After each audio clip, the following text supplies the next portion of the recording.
The word Draugr emerges from the shadowy depths of Old Norse linguistics like a spectre clawing its way from an ancient grave. Scholars trace its etymology to the Proto-Germanic root draugaz, which carries the fundamental meaning of deception or illusion, a fitting origin for beings that blur the boundaries between life and death.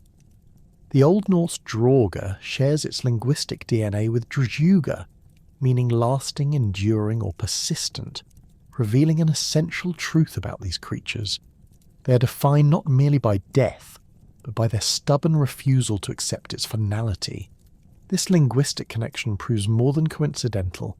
The Draugr represents the terrifying concept of something that should have ended but persists, something that should rest but remains active.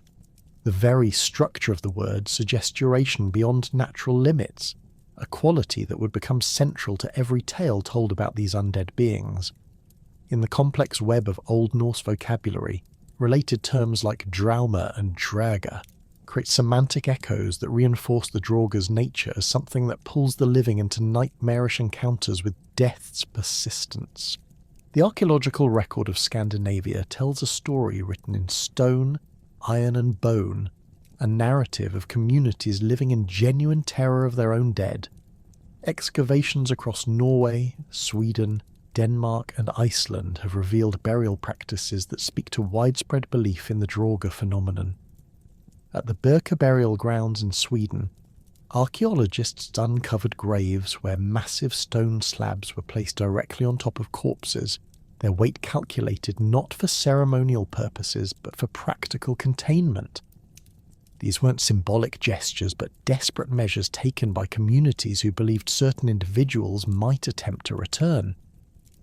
The burial site at Flakstad in Norway's Lofoten Islands provides particularly compelling evidence. Here, excavators found graves where the deceased had been pinned down with iron spears driven through their bodies and into the earth below.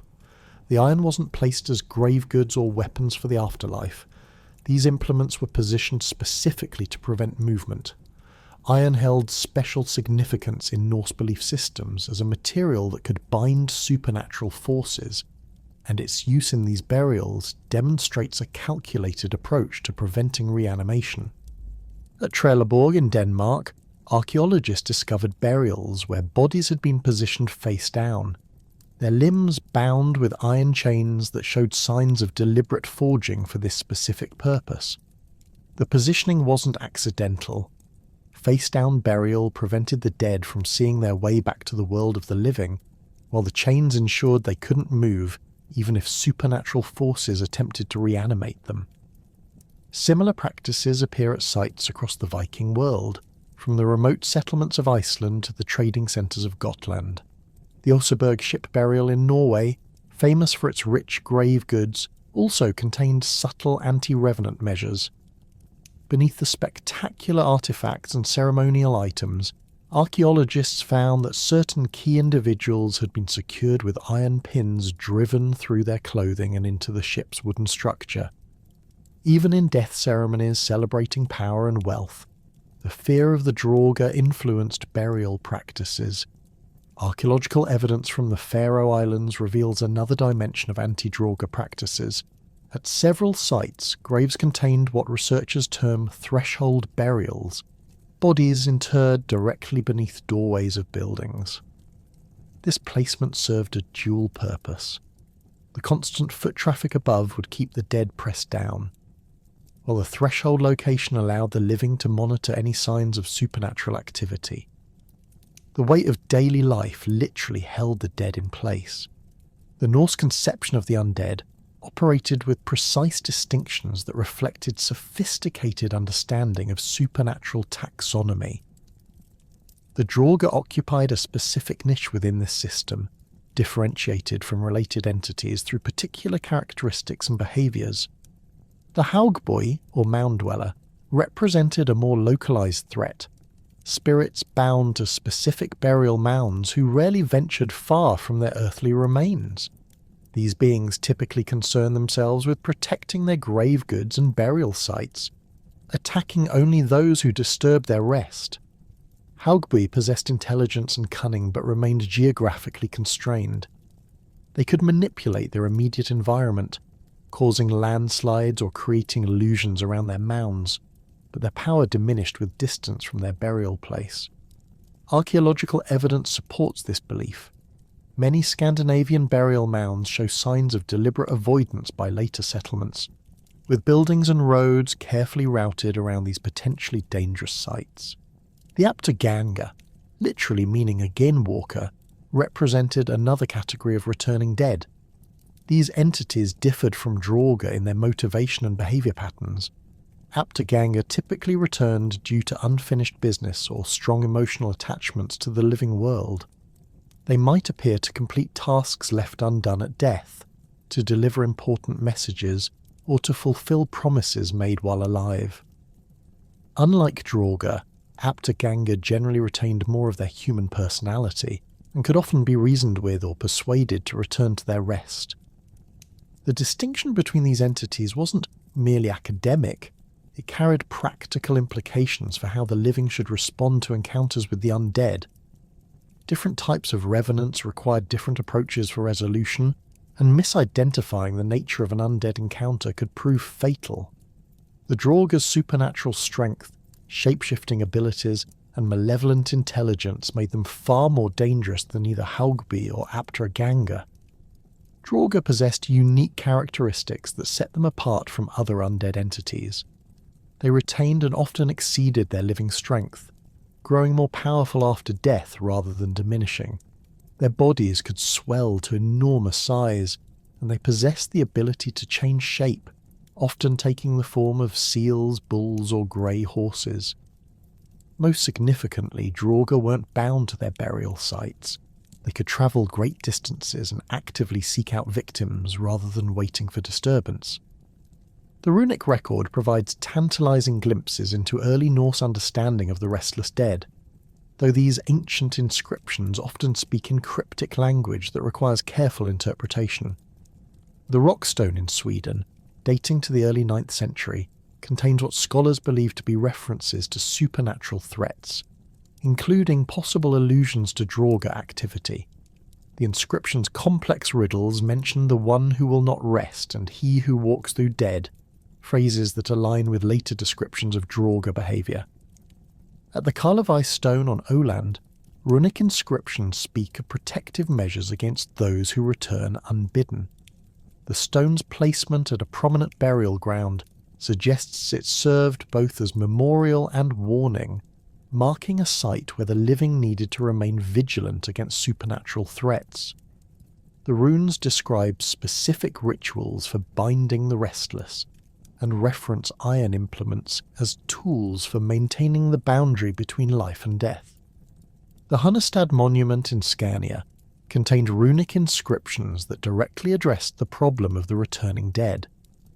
Before its destruction in the 18th century, scholars recorded references to the walker in darkness and instructions for keeping the grave bound in earth.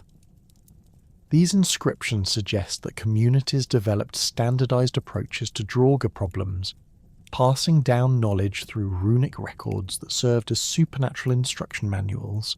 In Iceland, the Islendingabok and other early historical records reference runic stones placed specifically to mark dangerous burial sites. These markers warned travellers of potential Draugr activity and provided guidance for safe passage through areas known to harbour the restless dead. The runes often included protective formulas or instructions for proper behaviour when crossing such territories. The Glamr stone in Denmark contains one of the most explicit runic references to supernatural retaliation. The inscription warns that anyone disturbing the burial will face the wrath of him who sleeps but watches, a phrase that clearly describes Draugr-like behaviour. The stone's prominent placement and detailed warnings suggest that the community took the threat of supernatural retaliation seriously enough to invest considerable effort in creating permanent warnings. Archaeological excavations at runic sites have revealed additional layers of anti-Draugr practices. Many memorial stones were surrounded by iron rings or stakes driven into the ground, creating protective barriers around the inscriptions themselves. These measures suggest that even the act of commemorating the dead carried risks. that the very process of remembering might somehow call forth unwanted supernatural attention. The distribution of runic inscriptions mentioning the restless dead follows patterns that align with archaeological evidence of unusual burial practices. Areas with high concentrations of anti-revenant burials also show increased frequency of runic warnings about supernatural threats. This correlation suggests that certain regions or time periods experienced heightened concern about Draugr activity, leading to comprehensive approaches that combined physical containment with written warnings. The physical manifestation of a Draugr represented something far more terrifying than simple reanimation. It embodied corruption made flesh, a grotesque parody of human form that violated every natural law governing life and death. The sagas describe these beings with clinical precision that suggests first-hand observation rather than mythological invention.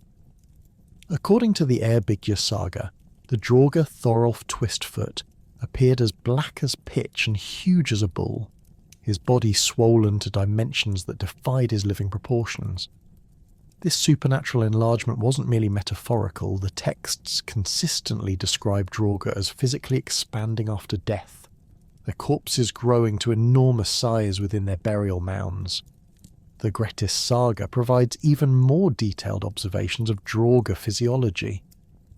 When Grettir encounters the Draugr Glamr, the creature's appearance is described with disturbing specificity. His skin had turned a mottled blue-black colour as if the blood beneath had congealed and darkened, while his eyes had become pale and staring, lacking the warmth and movement of living sight. The saga notes that Glamr's body had swollen until his clothes split at the seams, revealing flesh that had taken on an unnatural waxy texture. Most unsettling was the creature's size. Glamr had grown so large that he could barely fit through doorways that had easily accommodated him in life. This supernatural growth appeared to correlate with the Draugr's emotional state and the circumstances of their death. Those who died in rage or consumed by jealousy seemed to undergo the most dramatic physical transformations. The Laxdæla saga describes the Draugr Hrap, whose jealousy over his wife's remarriage caused his body to expand until it burst through the stone slab covering his grave.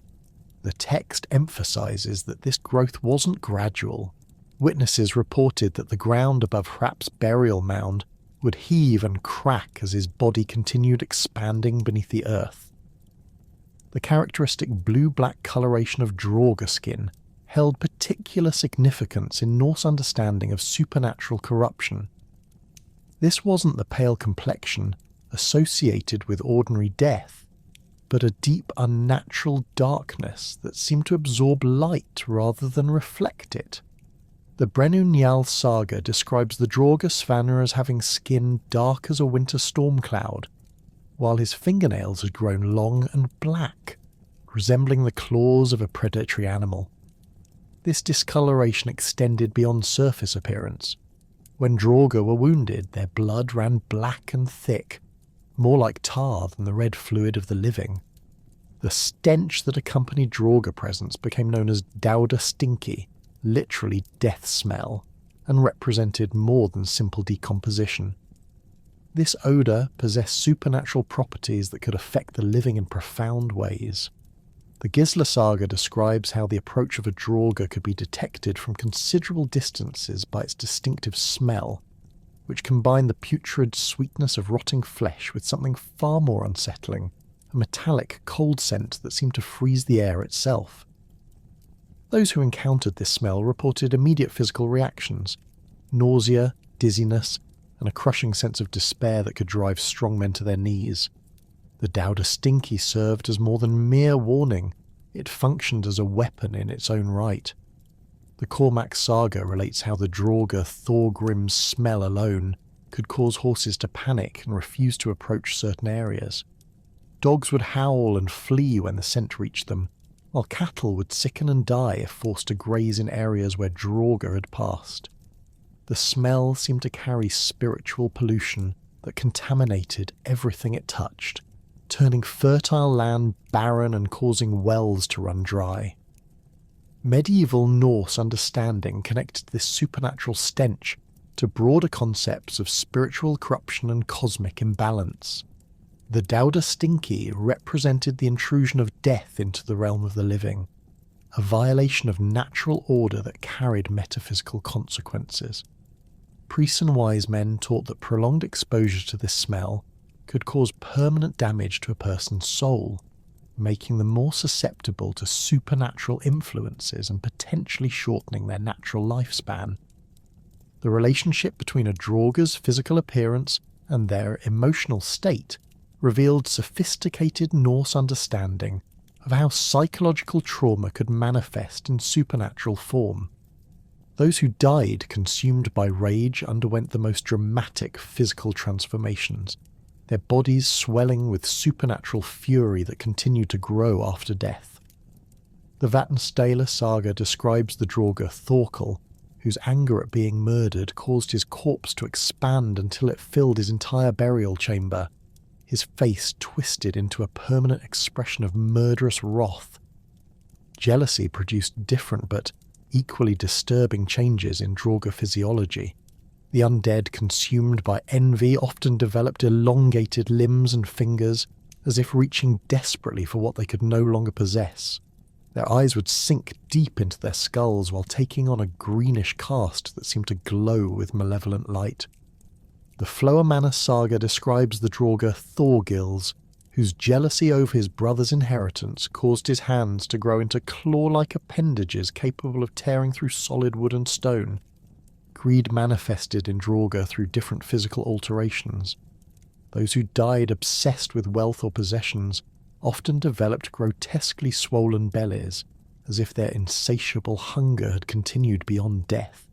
Their mouths would stretch unnaturally wide, filled with teeth that had grown sharp and predatory. The Landnámabók mentions the Draugr Onund, whose greed for gold caused his jaw to unhinge like a serpent's, allowing him to swallow objects far larger than should have been physically possible. The supernatural abilities of Draugr extended far beyond mere physical strength, though their power in direct combat proved formidable enough to crush human bones like dried twigs. The Grettis saga provides detailed accounts of Draugr strength that defied natural laws. Glamr could lift massive stone blocks that would require multiple strong men to move, while his grip could pulverize iron tools and weapons. This strength seemed to increase rather than diminish over time, as if the Draugr drew power from their undead state rather than being weakened by it. More unsettling than their raw physical power was the Draugr's ability to change shape at will. This shape-shifting capability followed specific patterns that reflected their connection to both land and sea elements of Norse cosmology. The most commonly reported transformation involved taking the form of seals, allowing Draugr to travel vast distances across water and attack coastal settlements from unexpected directions. The Eyrbyggja saga describes how the Draugr Thorolf would assume seal form to swim between islands, his massive size making him appear as a sea monster to terrified fishermen. The transformation into bulls represented another favoured form, particularly for Draugr who had been powerful in life.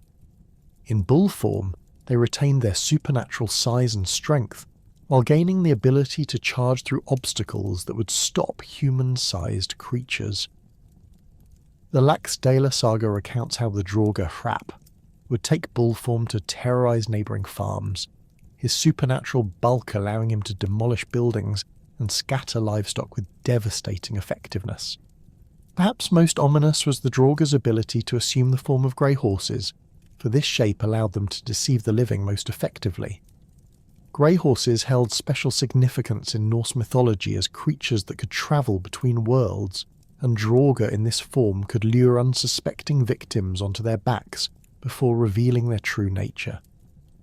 The Brennun Jarl saga describes encounters where travellers mounted what appeared to be stray horses, only to find themselves carried to remote locations where the Draugr could attack without interference. The psychological warfare capabilities of Draugr proved as dangerous as their physical abilities. These creatures possessed the power to drive men to madness through supernatural means that went beyond mere fear or intimidation.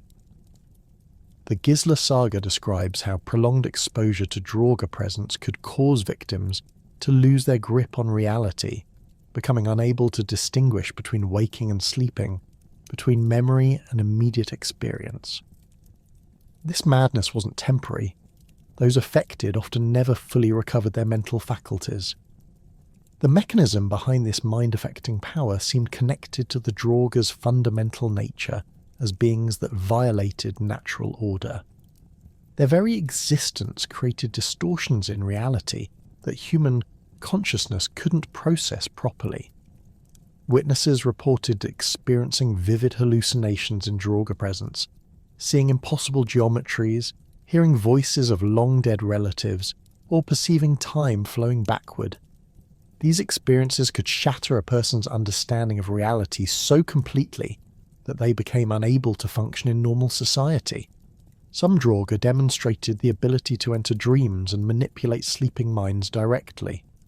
The Cormac Saga tells of the Draugr Thorgrim, who could invade the dreams of his enemies and trap them in nightmarish scenarios that felt completely real. Victims would experience these dream attacks as physical torture, waking with actual injuries that corresponded to dream wounds. This ability made sleep itself dangerous in areas where Draugr were active, forcing entire communities to maintain constant vigilance. The Draugr's supernatural senses allowed them to detect the living from great distances and track specific individuals across vast territories. They could sense the warmth of living blood through solid stone and smell fear from miles away. This tracking ability made escape from a determined Draugr nearly impossible through conventional means. Only specific magical protections or the intervention of exceptionally powerful warriors could break the supernatural connection between hunter and prey. Their ability to manipulate the physical environment added another layer to their threat. Draugr could cause sudden weather changes, creating blizzards or fog banks that concealed their movements and disoriented their victims. They could make solid ground soft and treacherous, causing horses to stumble and riders to be thrown. Some could even alter the landscape itself, moving boulders and trees to create ambush sites or block escape routes. The cumulative effect of these abilities made Draugr among the most feared supernatural threats in the Norse world. Unlike other undead creatures that might be avoided or contained, Draugr actively hunted the living with intelligence, supernatural power, and implacable determination that made them nearly unstoppable adversaries. The most fundamental role of the Draugr in Norse society centred on their function as supernatural guardians of burial wealth, a responsibility that transformed them from mere undead nuisances into formidable protectors of ancestral treasures. This guardianship wasn't accidental or incidental. It represented the primary driving force behind Draugr manifestation, with the creatures demonstrating an obsessive dedication to protecting grave goods that often exceeded their concern for any other earthly matters. The archaeological record supports this literary emphasis, revealing burial practices specifically designed to either appease potential Draugr guardians or prevent their formation entirely through careful ritual observance. The concentration of wealth within Norse burial mounds created irresistible targets for tomb robbers, but these sites carried supernatural risks that extended far beyond the possibility of legal punishment. The Landna Mebok records numerous instances where communities abandoned perfectly accessible burial mounds, despite their obvious wealth, not due to respect for the dead, but from genuine terror of the Draugr that guarded them. These weren't superstitious peasants avoiding imaginary threats. The sources describe experienced warriors and hardened adventurers who chose poverty over the supernatural consequences of disturbing Draugr-protected treasures. The Eyrbyggja Saga provides one of the most detailed accounts of Draugr treasure guardianship in the encounter between the hero Egil Skallagrimsson and the Draugr Ka. The creature had been guarding a burial mound containing substantial silver deposits and ornate weapons for over 30 years, during which time multiple attempts at excavation had resulted in the deaths or permanent maiming of would-be treasure hunters. When Egil approached the mound, Kar emerged not as a mindless undead creature, but as a calculating guardian who had developed sophisticated defensive strategies over decades of protecting his charge. The saga describes Kar's appearance with clinical precision that emphasises his role as guardian rather than mere monster. His body had swollen to enormous proportions, but this growth appeared concentrated in his arms and shoulders, giving him the physical capability to wield massive weapons and move stone blocks that would challenge entire construction crews. His skin had taken on a metallic sheen, as if prolonged contact with the silver he guarded had somehow altered his physical composition. Most significantly, Kar retained complete knowledge of every item within his mound, able to detect the removal of even small trinkets through supernatural awareness that connected him to his treasures. The confrontation between Egil and Kar reveals the tactical intelligence that Draugr brought to their guardian role.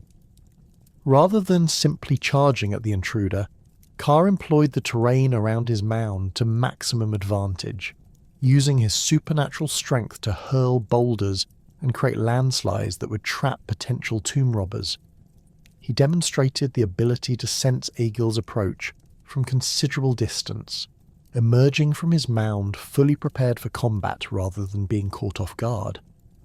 The battle itself lasted from sunset until dawn, with Kar showing no signs of fatigue while Egil gradually weakened from the sustained effort required to match supernatural endurance. The treasure that Kar protected included not only precious metals and gems, but also weapons of exceptional quality that had been forged specifically for burial purposes. The saga notes that these burial weapons often surpassed the craftsmanship of items intended for living use, representing the finest work of master smiths who created them, knowing they would serve in the afterlife. This superior quality made Draugr-guarded treasures even more valuable to potential thieves, but it also meant that the Draugr themselves had access to supernatural weapons that enhanced their already formidable combat abilities. The Grettis saga contains an equally detailed account of treasure guardianship in the story of Grettis' encounter with the Draugr Glamr, though this case demonstrates how Draugr protection could extend beyond simple burial wealth to encompass entire territories and the resources they contained. Glamr died while guarding a wealthy farmstead during a particularly harsh winter, and his transformation into a Draugr expanded his protective instincts to cover not only the original treasure he was meant to guard, but the entire valley where he had lived and worked. Glamr's territorial guardianship created a supernatural protection system that operated on multiple levels simultaneously. He could detect the presence of intruders anywhere within his expanded domain, responding to threats against property or livestock with the same ferocity he'd once reserved for direct attacks on burial goods.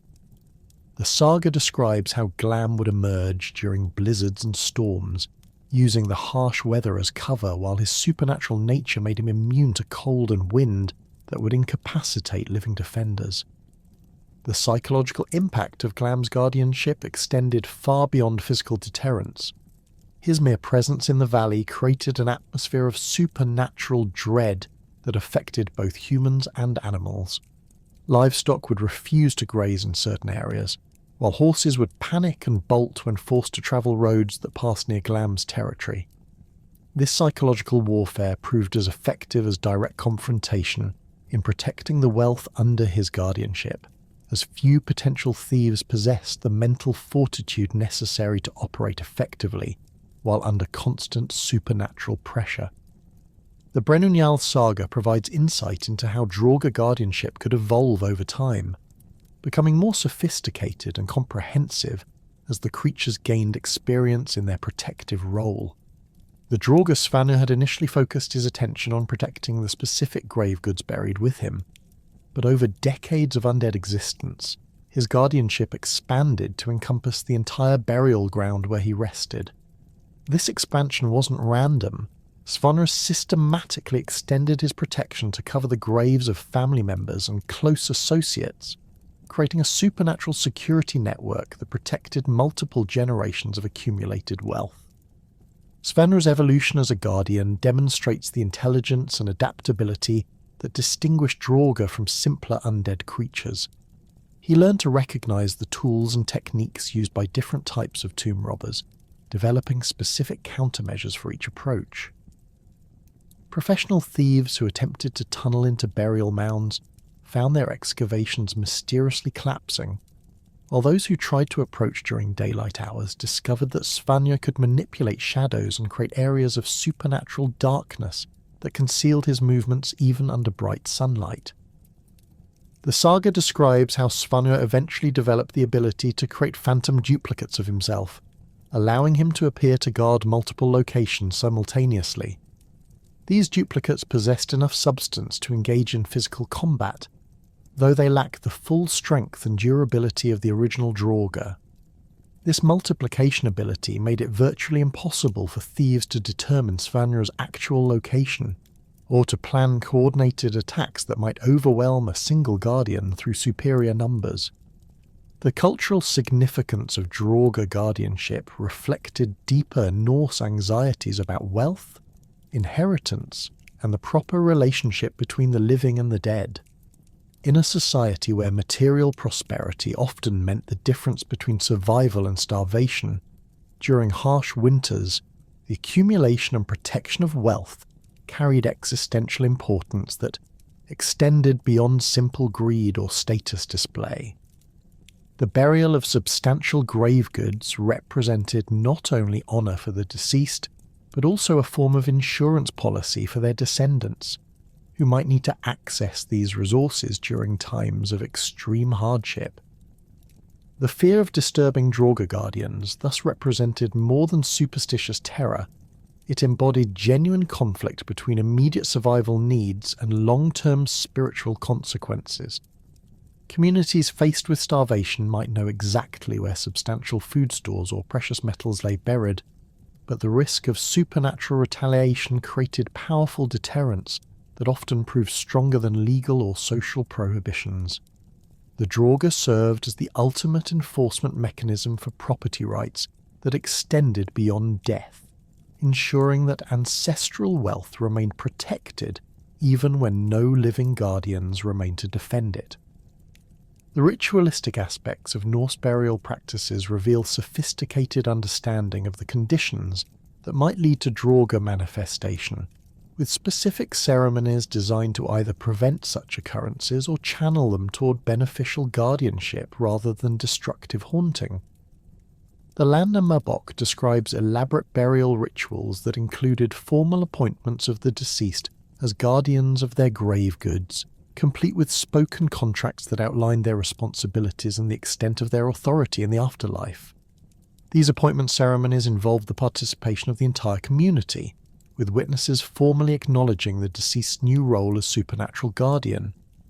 The ritual included specific invocations that were believed to provide the dead with the power necessary to fulfill their guardian duties, while establishing boundaries that would prevent them from exceeding their designated authority. Community leaders would address the corpse directly, explaining exactly what treasures they were expected to protect and under what circumstances their guardianship might be considered complete. The placement of specific items within burial mounds followed careful protocols, designed to facilitate effective guardianship while minimising the risk of malevolent Draugr behaviour. Weapons intended for the Draugr's use as a guardian were positioned within easy reach of the corpse, often with their hilts placed directly in the deceased's hands. These guardian weapons were typically the finest examples available, since communities understood that inadequate armament might frustrate a Draugr guardian and lead to expanded supernatural aggression as the creature sought more effective tools for its protective duties. Iron implements played crucial roles in these burial arrangements, serving dual functions as both tools for Draugr guardianship and potential restraints should the creature exceed its designated authority. Iron rings were often placed around the corpse's limbs, not as bonds but as symbols of the contractual relationship between the community and their supernatural guardian. These rings could theoretically be activated through specific rituals if the Draugr began acting beyond its appointed role, though such measures required considerable magical expertise and carried significant risks for those who attempted them.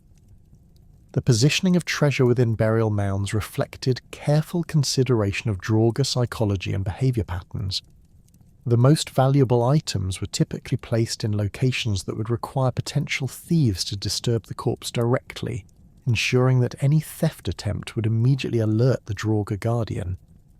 Less valuable, but still significant items might be distributed throughout the burial chamber, creating multiple trigger points that would warn the guardian of intrusion attempts, even if thieves managed to avoid the central burial area. Some burial arrangements included deliberate decoy treasures placed in easily accessible locations near the entrance to burial mounds. These items possessed enough value to satisfy casual thieves while protecting the truly significant wealth deeper within the burial complex.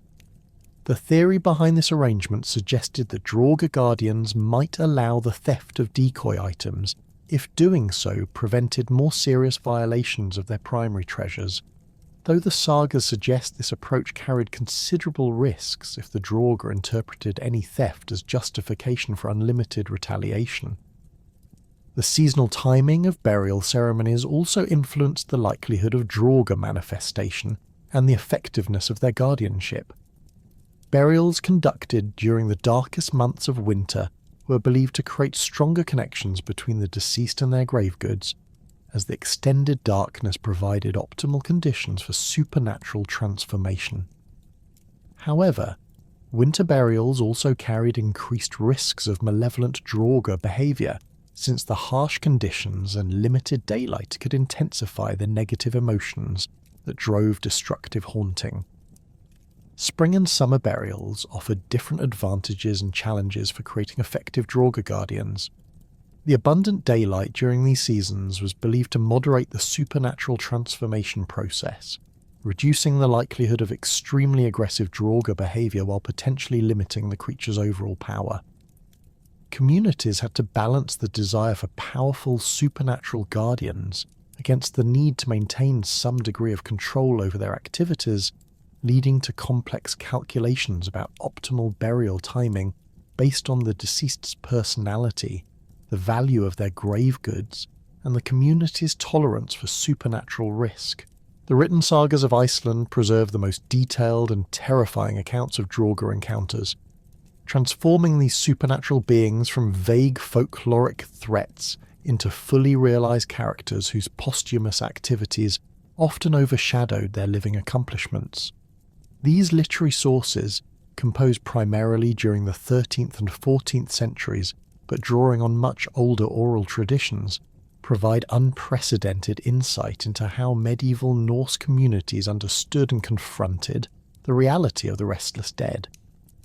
The saga authors approached Draugr encounters with remarkable consistency in their descriptions of supernatural behaviour, physical manifestations, and the specific circumstances that led to undead transformation, suggesting these accounts drew from genuine cultural experiences rather than purely imaginative storytelling. The most extensively documented Draugr in all of Norse literature appears in the Grettis saga through the terrifying figure of Glamr, whose transformation from living shepherd to supernatural menace represents perhaps the most psychologically complex undead character in medieval European literature. Glamr's story begins not with his death but with his life as a foreign shepherd, hired to tend flocks in the remote Icelandic countryside during the harsh winter months.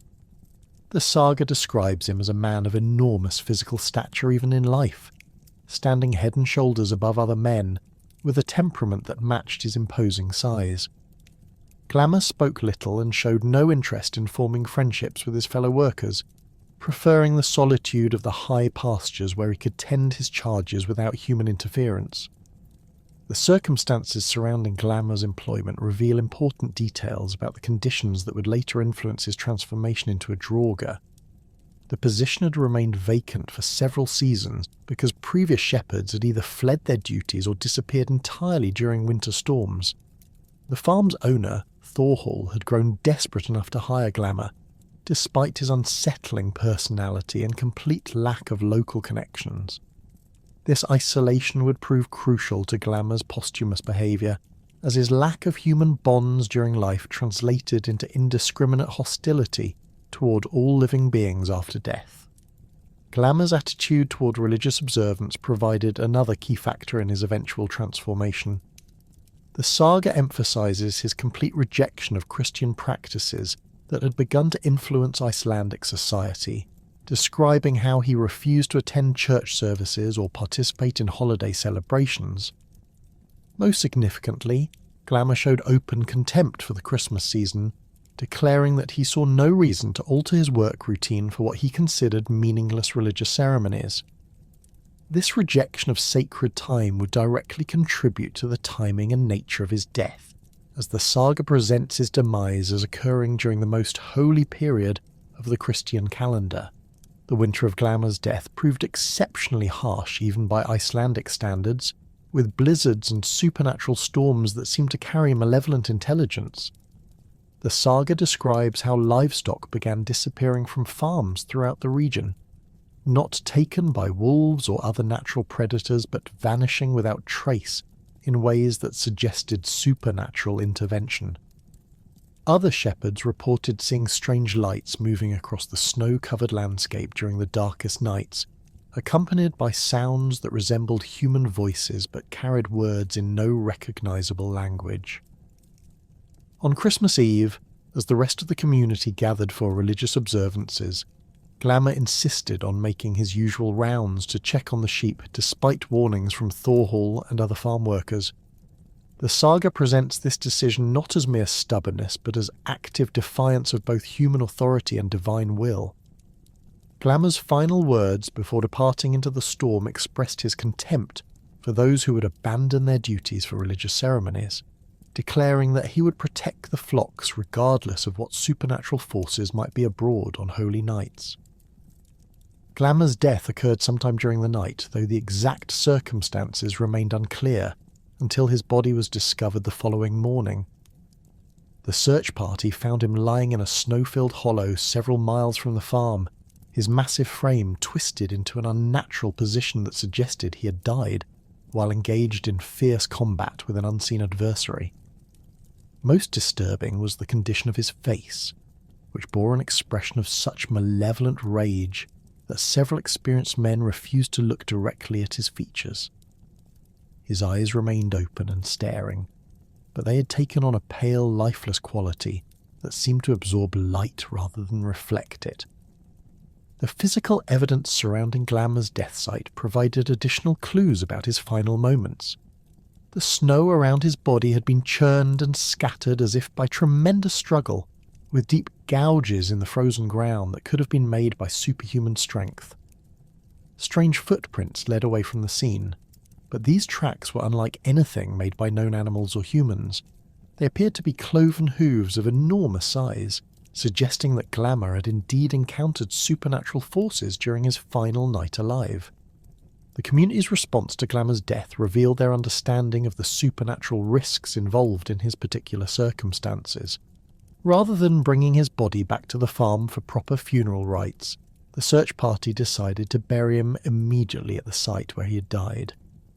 This decision violated normal burial customs, but reflected genuine fear that transporting Glamr's corpse might somehow activate whatever malevolent forces had killed him. The hasty burial involved piling stones over his body without the usual ceremonial preparations, creating a crude cairn that was intended more for containment than commemoration. Despite these precautionary measures, Glamr's transformation into a Draugr began almost immediately after his burial. The first signs appeared within days of his death, when farm workers reported seeing a massive figure moving through his pastures during the darkest hours of night. This figure matched Glamr's distinctive silhouette, but appeared even larger than he had been in life, with movements that suggested supernatural strength and agility. Most disturbing was the creature's behaviour toward the livestock he had once protected.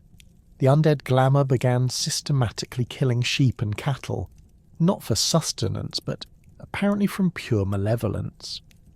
The Draugr Glamr's physical transformation exceeded even the dramatic changes typically associated with undead manifestation.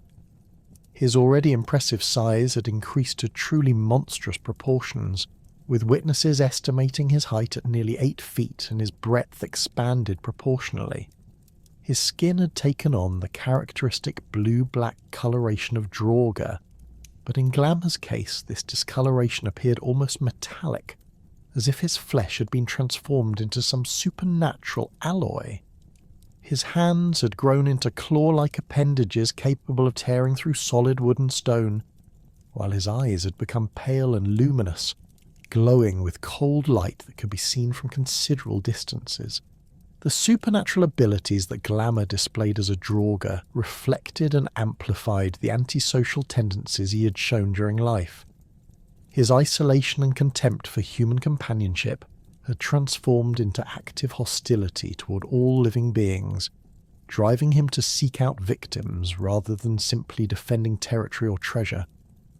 Unlike many Draugr who remained bound to specific locations, Glamr demonstrated the ability to travel vast distances in pursuit of prey, appearing at farms and settlements throughout the region to spread terror and destruction. Glamr's most distinctive supernatural ability involved his capacity to drive men to madness through direct eye contact. The saga describes this power in clinical detail, explaining how those who look directly into the Draugr's glowing eyes would experience immediate and permanent psychological damage. Victims would lose the ability to distinguish between reality and nightmare, becoming trapped in waking dreams that replayed their encounter with Glamr endlessly. This madness wasn't temporary. Those affected never fully recovered their sanity, often requiring constant care from family members who had to prevent them from wandering off in confused attempts to escape their supernatural tormentor. The mechanism behind Glamr's mind-affecting power seemed connected to his fundamental rejection of natural order and divine authority. His contempt for sacred time and religious observance had somehow transformed into the ability to corrupt the mental faculties of the living, creating a form of spiritual pollution that spread through direct visual contact. The saga suggests that this power grew stronger over time, as if Glamr was learning to refine and focus his supernatural abilities through practice on successive victims. The community's attempts to deal with Glamr's rampage revealed both the sophistication of Norse anti-Draugr techniques and their limitations when confronting particularly powerful undead entities. Initial efforts focused on traditional protective measures. Iron crosses were placed at farm entrances, livestock were brought inside during dark hours, and armed guards maintained watch throughout the night. These precautions proved largely ineffective against Glamr's supernatural abilities, as he could tear through iron barriers and overpower multiple armed men simultaneously. More elaborate countermeasures included attempts to locate and properly rebury Glamr's corpse, based on the theory that his improper burial had contributed to his transformation. However, search parties sent to find his original gravesite reported that the stone cairn had been scattered and the body was nowhere to be found. Some witnesses claimed to have seen Glamr moving his own remains to different locations, suggesting that he retained enough intelligence to prevent others from using traditional burial methods to end his supernatural existence. The saga's account of Grettis' eventual confrontation with Glamr represents one of the most detailed supernatural combat sequences in Norse literature. The battle took place during the longest night of winter, when Glamr's power reached its peak and conventional weapons proved least effective against supernatural opponents. Grettir approached the encounter with careful preparation, having consulted with wise men and priests about the specific techniques required to defeat such a powerful Draugr. The physical confrontation between Grettir and Glamr lasted from midnight until dawn, with the saga providing blow-by-blow descriptions of their supernatural wrestling match. Glamr's strength exceeded even Grettir's legendary physical prowess, forcing the hero to rely on technique and endurance rather than raw power. The Draugr's supernatural abilities created additional challenges. His glowing eyes threatened to drive Grettir mad if looked at directly, while his touch carried a supernatural cold that could freeze living flesh on contact. The turning point in their battle came when Grettis managed to force Glamr outside the farmhouse where they had been fighting. The saga suggests that Draugr power diminished somewhat in open spaces, away from the enclosed areas where they could fully control their environment. Additionally, the approaching dawn began to weaken Glamr's supernatural abilities, though he remained formidably dangerous even in his reduced state. The final resolution of their conflict involved Grettis' successful beheading of the Draugr, but not before Glamr delivered a dying curse that would plague the hero for the rest of his life. The story of Thorolf Eyrbyggja from the Eyrbyggja saga presents a different model of Draugr behaviour, demonstrating how powerful individuals could continue exercising authority over their communities even after death. Thorolf had been a prominent chieftain and temple priest during his lifetime, commanding respect and fear in equal measure through his combination of political acumen and supernatural knowledge. His transformation into a Draugr reflected not random malevolence, but a calculated attempt to maintain control over his family and followers from beyond the grave. Thorolf's posthumous activities began immediately after his burial, when family members reported strange disturbances around his burial mound. Unlike the random destruction associated with many Draugr, Thorolf's supernatural manifestations showed clear purpose and intelligence. He began appearing to his descendants in dreams, delivering specific instructions about farm management, legal disputes, and family marriages. Those who ignored his posthumous advice would find themselves subjected to increasingly severe supernatural harassment until they complied with his wishes. The physical manifestation of Thorolf as a Draugr retained many characteristics of his living appearance, while adding supernatural enhancements that emphasized his continued authority. Witnesses described him as maintaining his impressive height and commanding presence, but his skin had taken on the characteristic blue-black coloration of the undead. Most notably, his eyes had become pale and piercing, capable of compelling obedience from the living through direct gaze.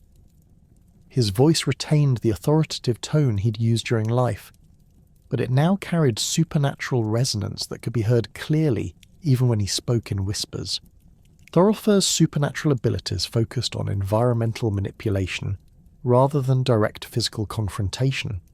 He could cause sudden weather changes that would destroy crops or sink fishing boats, demonstrating his continued connection to the natural forces he'd once commanded as a temple priest. His control over local wildlife allowed him to send ravens and wolves as messengers or instruments of punishment for those who defied his posthumous authority. Most significantly, he retained the ability to see into the future and provide prophetic guidance, making his supernatural advice valuable enough that many family members willingly submitted to his continued dominance. The saga describes how Thorolf's Draugr activities created a complex web of supernatural politics within his extended family. Some relatives embraced his continued guidance, viewing his undead state as confirmation of his spiritual power and treating his appearances as religious visitations. Others resented his posthumous interference in their affairs, leading to conflicts between family factions that sometimes erupted into open violence. These internal divisions weakened the family's overall position in regional politics, as neighbours became reluctant to form alliances with a clan that couldn't control its own supernatural patriarch. The community's response to Thorolf's activities revealed the challenges posed by Draugr, who retained their social connections and political authority after death. Traditional anti-Draugr measures proved inadequate when dealing with an undead entity who commanded genuine loyalty from significant portions of the living population. Attempts to organise collective action against Thorolf failed because his supporters would warn him of any planned countermeasures, while his prophetic abilities allowed him to anticipate and counter most efforts to limit his influence. The resolution of Thorolf's supernatural interference required extreme measures that demonstrated the lengths to which Norse communities would go when faced with politically connected Draugr. The family eventually decided to exhume his body and relocate it to a remote island, hoping that the surrounding water would limit his ability to influence mainland affairs. However, even this drastic action proved only partially successful, as Thorolf's supernatural abilities allowed him to manifest across water barriers, though with somewhat diminished power. The natural world itself became a weapon in the hands of the most powerful Draugr, who wielded elemental forces with the same casual authority they had once exercised over human subjects. These undead beings possessed an intrinsic connection to the harsh Scandinavian environment that allowed them to manipulate weather patterns, summon supernatural storms, and create atmospheric disturbances that could trap victims in deadly situations. The Landnámabók records numerous instances where Draugr would conjure sudden blizzards during clear weather, transforming familiar landscapes into treacherous mazes where travellers would become hopelessly lost within sight of their destinations. The Draugr's mastery over fog and mist represented perhaps their most insidious environmental weapon. These supernatural vapours differed fundamentally from natural weather phenomena, carrying properties that disoriented both human senses and animal instincts.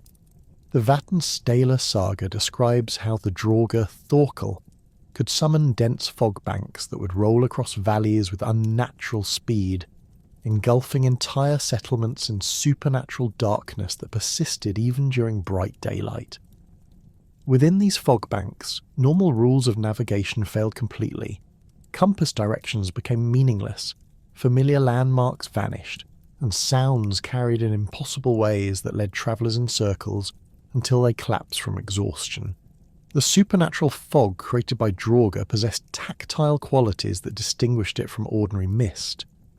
Witnesses described how the air itself seemed to thicken within these fog banks, becoming difficult to breathe and heavy against the skin like invisible water. The moisture carried an unnatural chill that could penetrate the thickest winter clothing, causing hypothermia symptoms within minutes of exposure. Most disturbing was the fog's apparent intelligence. It would part to reveal false paths that led travellers deeper into danger, while concealing actual escape routes behind impenetrable walls of vapour. Storm manipulation represented the most dramatic display of Draugr environmental control, with these undead beings capable of summoning weather systems that defied natural patterns and seasonal expectations. The Brennunjarl saga recounts how the Draugr Svanja could generate localized thunderstorms that would strike specific targets while leaving surrounding areas untouched. These supernatural tempests carried winds strong enough to uproot mature trees and hail stones the size of human fists, but their effects remained precisely contained within boundaries that Svanja determined through supernatural will rather than meteorological laws. The timing of Draugr-summoned storms often coincided with moments when their victims were most vulnerable, during harvest seasons when crops lay exposed in fields, during sea voyages when ships were far from safe harbours, or during winter months when additional cold could prove fatal to already struggling communities. The Gisla saga describes how the Draugr Vestin would monitor the activities of local farmers through supernatural awareness, waiting until they had committed significant resources to outdoor work before unleashing devastating weather that would destroy months of labour in a matter of hours. Blizzards created by Draugr supernatural influence carried characteristics that distinguished them from natural winter storms. The snow would fall with unnatural density, accumulating at rates that could bury buildings within hours rather than days. The wind patterns within these supernatural blizzards seemed designed to maximize confusion and terror, creating howling sounds that resembled human voices crying for help or screaming in agony. Travellers caught in Draugr-summoned blizzards reported hearing their own names called from multiple directions, leading them away from shelter and safety toward isolated areas where the undead creatures could attack without interference. The supernatural cold generated by Draugr environmental manipulation exceeded the effects of natural winter weather, carrying properties that could freeze living tissue on contact and create ice formations that persisted even during summer months. The Cormac saga describes locations where Draugr activity had created permanent frost zones, areas where the ground never thawed and plants could not grow, marking territories under supernatural influence through visible environmental damage that lasted for generations after the Draugr's destruction. The relationship between Draugr and domestic animals revealed another dimension of their environmental control, demonstrating how these undead beings could corrupt the natural bonds between humans and their livestock. Horses proved particularly susceptible to Draugr influence, with these intelligent animals often serving as unwilling instruments of supernatural malevolence. The Laxdæla saga describes how the Draugr hrap could compel horses to carry riders to remote locations against their will, the animal's eyes taking on an unnatural glassy appearance that indicated supernatural possession. The phenomenon of horses being ridden to death by Draugr became a recognised supernatural threat throughout Scandinavian communities. These nocturnal attacks would leave previously healthy animals exhausted to the point of collapse, their coats soaked with sweat that carried the distinctive stinky smell associated with Draugr presence. The affected horses would often bear strange marks on their backs and flanks, not wounds exactly, but discolorations that suggested prolonged contact with supernatural entities. Many horses that survived Draugr riding never fully recovered their strength or temperament, becoming skittish and unreliable in ways that made them unsuitable for normal work. Cattle and sheep faced different but equally devastating forms of Draugr interference. The Eyrbyggja saga records how the Draugr Thorolf could cause entire herds to sicken simultaneously, with animals developing wasting diseases that resisted all conventional treatments. The affected livestock would refuse to eat or drink, instead standing motionless in fields while their condition gradually deteriorated. Veterinary examination of these animals revealed no obvious causes for their illness, but their proximity to areas of Draugr activity created clear patterns that experienced farmers learned to recognise and avoid. The supernatural influence over livestock extended beyond simple harm to include more complex forms of manipulation that served Draugr strategic purposes. Some undead beings could compel animals to serve as scouts or messengers, sending ravens to observe potential victims, or using wolves to drive prey toward predetermined ambush sites. The Floa Manor saga describes how the Draugr Thorgils maintained a supernatural pack of wolves that would hunt cooperatively under his direction, demonstrating intelligence and coordination that exceeded normal predatory behaviour. Dairy cattle subjected to Draugr influence would produce milk that carried supernatural contamination, appearing normal but causing illness in anyone who consumed it. The contaminated milk would sometimes glow with faint phosphorescence during dark hours, providing a visual warning of supernatural taint that experienced farmers learned to watch for during nighttime milking. Cheese and butter made from Draugr-influenced milk would develop strange textures and flavours that made them inedible, representing significant economic losses for farming communities already struggling with other supernatural harassment. The maritime dangers associated with Draugr activity reflected the seafaring nature of Norse culture and the particular vulnerabilities faced by communities dependent on ocean travel for trade, communication and sustenance. Coastal Draugr possessed enhanced abilities to manipulate marine environments, creating supernatural hazards that could destroy ships and drown crews with techniques that went far beyond simple weather control. The Landnámabók records numerous instances of Draugr-caused shipwrecks where experienced sailors found their vessels driven onto rocks by currents that flowed against all natural patterns and wind directions. The Draugr's ability to create false navigational landmarks represented one of their most insidious maritime weapons. These supernatural illusions could make dangerous reefs appear as safe harbours or cause familiar coastlines to seem completely alien to sailors who had navigated the same waters for decades. The Grettis saga describes how the Draugr, Glamr, could project phantom lights that resembled the beacon fires used to guide ships safely to shore, but these false signals would lead vessels directly into rocky hazards, where they would be destroyed with all hands lost. Supernatural sea conditions created by Draugr influence defied oceanographic principles, with waves flowing in impossible directions and tidal patterns that ignored lunar cycles. Ships caught in these supernatural maritime disturbances would find their steering mechanisms unresponsive, as if the vessels were being controlled by external forces rather than wind and current.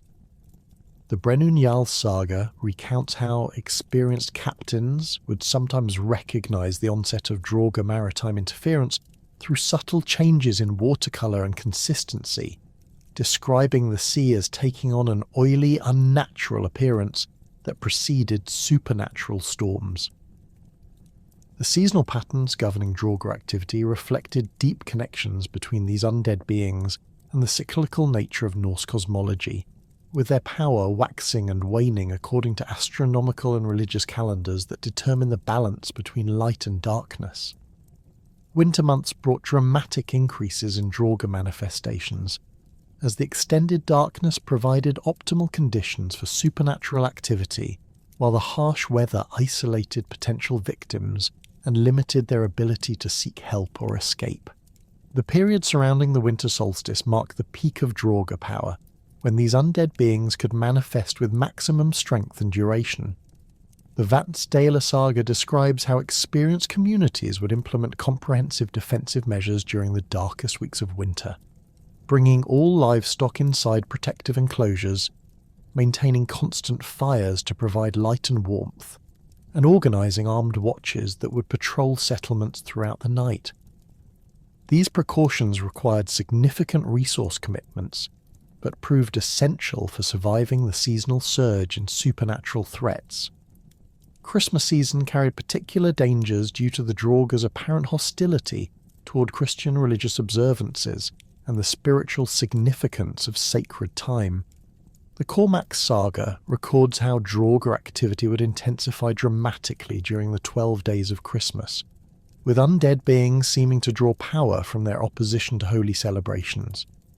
Communities learned to balance their religious obligations with practical security needs, conducting abbreviated ceremonies that would minimize exposure to supernatural attack while still fulfilling spiritual requirements. The contrast between summer and winter Draugr activity provided clear evidence of seasonal influences on supernatural manifestation. During the bright months when daylight extended for most of the 24-hour cycle, Draugr sightings became rare and their physical manifestations appeared weaker and less substantial. However, even summer months carried risks during the brief hours of darkness, and some particularly powerful Draugr could manifest even in daylight if sufficiently motivated by anger or territorial threats. The confrontation between the living and the undead in Norse society represented far more than simple monster-slaying adventures. These encounters demanded specific tactical knowledge, ritual preparation, and personal qualities that distinguish successful Draugr hunters from those who became victims.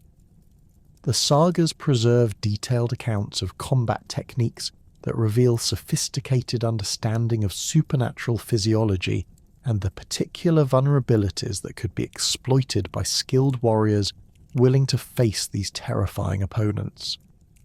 The tradition of challenging Draugr to single combat reflected fundamental Norse concepts of honour and courage, but it also served practical purposes by isolating the supernatural threat and preventing the undead creature from using environmental advantages or multiple victims to enhance its power.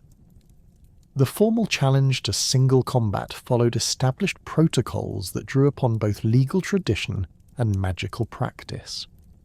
The Grettis saga describes how Grettir approached his confrontation with Glamr by issuing a direct verbal challenge, delivered at the boundary of the Draugr's territory during the hour before midnight, when supernatural beings were compelled to respond to formal invitations. This timing proved crucial. challenges issued during daylight hours or at random times might be ignored, while the midnight hour carried mystical significance that bound even the most powerful Draugr to acknowledge properly delivered combat requests. The phrasing of these challenges required precise language that invoked ancient legal formulas while incorporating elements designed to compel supernatural response. Warriors would typically begin by stating their name, lineage, and accomplishments to establish their worthiness as opponents, then formally accuse the Draugr of specific crimes against the living community. The accusation phase served dual purposes. It provided legal justification for the combat, while also enraging the Draugr sufficiently to ensure they would engage, rather than simply retreating to their burial mounds or other sanctuaries. The most effective challenges concluded with direct insults aimed at the Draugr's pride and supernatural status. The Brennunjarl Saga records how successful Draugr hunters would question the creature's courage, suggest that death had weakened their fighting abilities, or compare them unfavourably to other undead beings they had previously defeated. These taunts exploited the Draugr's retention of human psychology and emotional responses, using their pride and anger to override whatever tactical intelligence might otherwise guide their supernatural behaviour. The physical preparation required for Draugr combat extended far beyond normal weapons training, demanding specific knowledge of supernatural anatomy and the unique challenges posed by opponents who felt no pain, required no rest, and possessed strength that exceeded human limitations.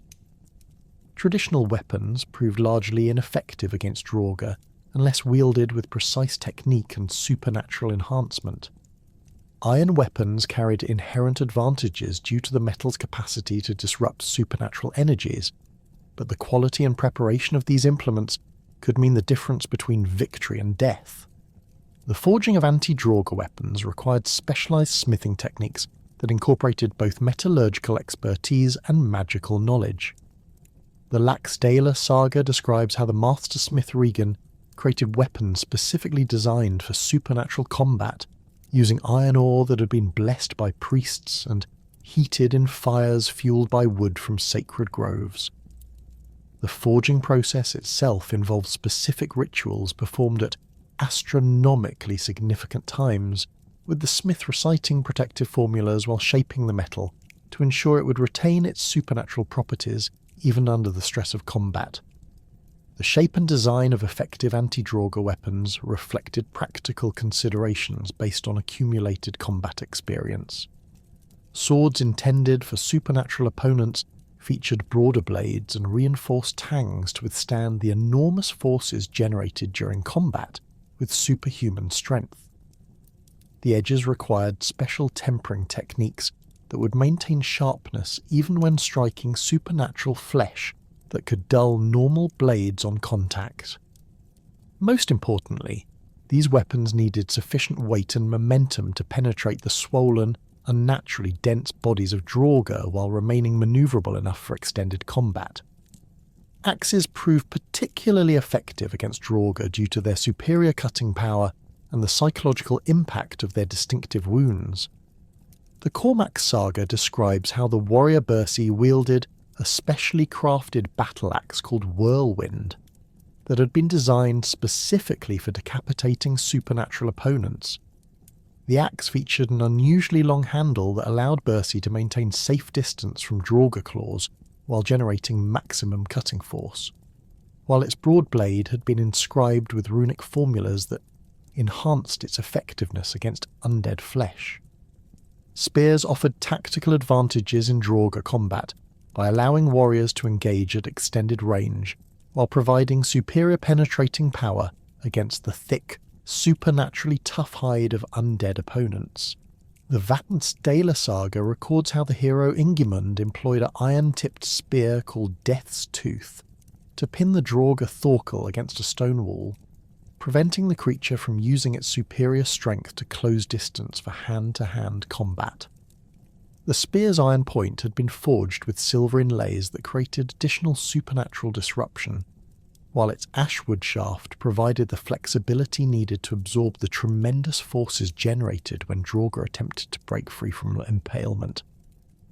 The combat techniques employed against Draugr required fundamental modifications to normal fighting methods, accounting for opponents who possessed supernatural strength, felt no pain, and could continue fighting even after sustaining wounds that would instantly kill living beings. Traditional Norse combat emphasized aggressive attacks and rapid resolution of conflicts, but Draugr encounters demanded patience, endurance, and tactical thinking that could sustain warriors through prolonged battles lasting from sunset to dawn. Footwork and positioning became critically important when facing opponents whose reach and strength exceeded human limitations. The Gisla Saga describes how experienced Draugr fighters would use circular movement patterns to prevent the undead creatures from cornering them or using their superior bulk to trap them against obstacles. These movement techniques required extensive practice to master, as they demanded precise timing and spatial awareness, while under the psychological pressure created by supernatural opponents whose very presence could induce paralyzing fear. The targeting of specific anatomical points proved essential for effective Draugr combat, since these creatures could absorb tremendous damage to non-vital areas without significant impairment. Successful warriors learned to focus their attacks on the neck, major joints, and the connection points between limbs and torso, where even supernatural anatomy remained vulnerable to properly delivered strikes. The Floermanna saga records how the champion Thorgils discovered that Draugr retained sensitivity in their hands and feet, making these extremities viable targets for disabling attacks that could reduce the creature's combat effectiveness without requiring immediate killing blows. The psychological aspects of Draugr combat created challenges that extended far beyond physical technique, requiring mental preparation and emotional control that distinguished true champions from merely skilled fighters. The supernatural fear generated by Draugr presence could paralyze even experienced warriors, making psychological training as important as weapons practice for those who intended to face these creatures in single combat. The sagas describe specific mental exercises and meditation techniques that successful Draugr hunters employed to maintain their composure when confronted with beings whose very existence violated natural law. The importance of maintaining eye contact during Draugr combat created a fundamental tactical dilemma, since these creatures often possessed the ability to drive opponents mad through direct gaze, while simultaneously requiring visual monitoring to track their movements and anticipate their attacks. The Grettis saga describes how Grettir learned to focus on the Draugr's chest and shoulder movements, rather than looking directly at their faces, using peripheral vision to track facial expressions and eye movements, while avoiding the full psychological impact of supernatural gaze attacks. The management of fear during extended combat required techniques that went beyond simple courage or battle fury. Warriors who survived multiple Draugr encounters developed methods for compartmentalizing their terror, acknowledging the supernatural dread while preventing it from interfering with tactical decision-making. The Brennun Gjall saga records how the hero Skarfadine would recite genealogical poems during combat, using the familiar rhythms and ancestral connections to maintain psychological grounding when faced with beings that represented the antithesis of natural order.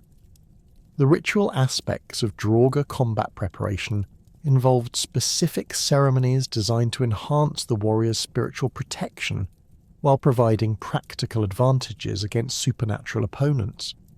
These preparations typically began days before the anticipated encounter, with the warrior undergoing purification rituals that would strengthen their connection to divine forces while reducing their susceptibility to Draugr supernatural attacks. The Landna Mabok describes elaborate preparation ceremonies that included fasting, ritual bathing, and the recitation of protective formulas that would create spiritual barriers around the warrior's soul.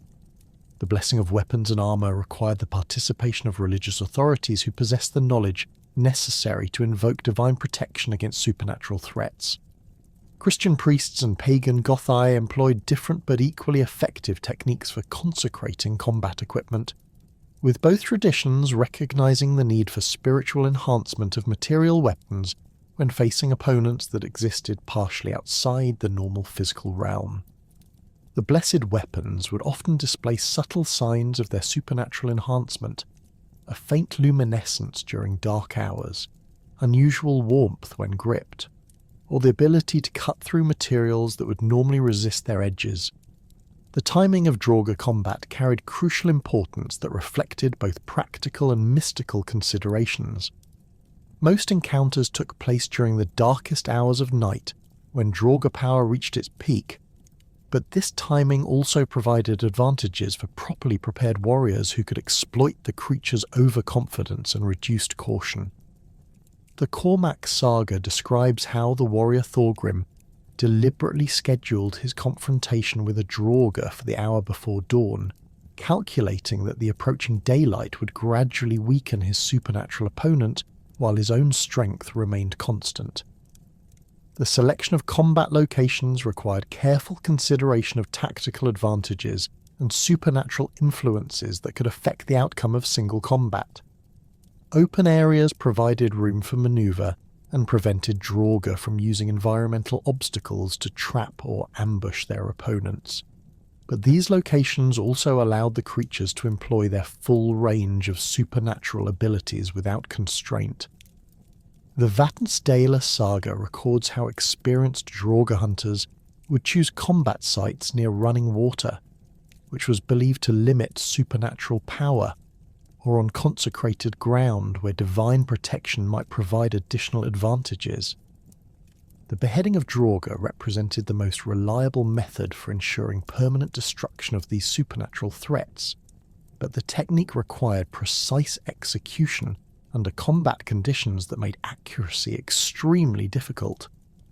The neck of a Draugr possessed supernatural toughness that could resist normal cutting attacks, requiring weapons of exceptional quality and warriors with sufficient strength to deliver decisive blows.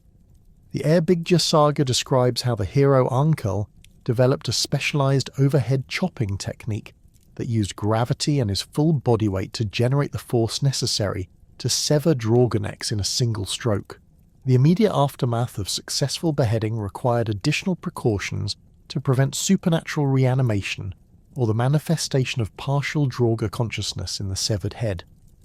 Warriors learned to separate the head from the body by substantial distances, often throwing the severed head into deep water or burning it immediately to prevent any possibility of supernatural reconnection.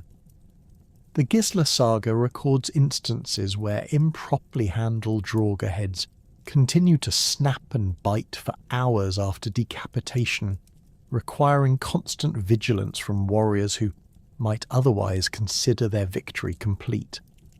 The burning of Draugr remains provided the most thorough method of ensuring permanent destruction, but this process carried its own risks and required specific techniques to achieve complete supernatural elimination. The fire needed to burn hot enough to consume even the supernaturally dense bones and tissues of Draugr bodies, requiring specially prepared fuel and careful tending to maintain adequate temperature. The Laxdæla saga describes how successful Draugr hunters would gather specific types of wood, particularly ash, rowan and oak, that burned with supernatural properties capable of destroying undead flesh more effectively than ordinary timber. The smoke produced during Draugr burning carried supernatural properties that could affect nearby humans and animals, requiring careful attention to wind direction and the positioning of observers during the cremation process. Those who inhaled too much Draugr smoke might experience temporary supernatural sensitivity, seeing spirits or experiencing prophetic dreams for days or weeks after the exposure. The Landnámabók records precautions taken during Draugr burning ceremonies, including the use of protective masks made from blessed cloth and the positioning of sentries upwind from the cremation site. The ritual of laying Draugr through specific burial practices represented an alternative to destruction that acknowledged the supernatural threat while attempting to contain it through magical and physical barriers. This approach proved particularly important when dealing with the Draugr, who had been prominent community members during life, since complete destruction might offend their living relatives or violate social obligations to honour the dead. The laying process involved exhuming the Draugr's remains and reburying them according to strict protocols designed to prevent future supernatural manifestation. The placement of iron stakes through Draugr bodies during laying ceremonies and required precise positioning to disrupt the supernatural energies that animated undead flesh. The stakes needed to be driven through specific anatomical points, typically the heart, major joints and the base of the skull, using iron that had been blessed and prepared according to traditional formulas. The Brenunjal Saga describes how master stake drivers would study Draugr anatomy to identify the optimal placement points, since incorrectly positioned stakes might actually enhance supernatural power rather than constraining it. Stone barriers constructed around laid Draugr served both physical and mystical functions, creating multiple layers of containment that addressed different aspects of supernatural manifestation. The stones themselves required specific selection criteria. They needed to come from sacred sites or locations with strong connections to divine power, while their arrangement followed geometric patterns that channeled protective energies around the burial site. The Cormac Saga records how communities would transport massive stone blocks from distant quarries specifically for Draugr laying ceremonies, considering the expense and effort worthwhile investments in long-term supernatural security. The protective measures employed by living communities reflected accumulated knowledge about Draugr behaviour and the specific items or symbols that could provide defence against supernatural attack. Iron objects carried particular significance due to their ability to disrupt supernatural energies, but the effectiveness of iron protection depended on proper preparation and positioning. Simple iron implements provided limited defence, while specially forged items, created according to traditional formulas, could offer substantial protection against even powerful Draugr. Iron horseshoes nailed above doorways created barriers that most Draugr could not cross, but the horseshoes needed to come from horses that had died natural deaths and been blessed by religious authorities. The positioning of these protective items required precise attention to traditional patterns. Horseshoes hung upside down would lose their protective properties, while those placed at incorrect heights might create gaps in the spiritual barrier that allowed supernatural intrusion. The Vatnsdæla Saga describes how experienced households would maintain multiple layers of iron protection, with horseshoes supplemented by iron nails driven into window frames and iron crosses placed at the corners of buildings.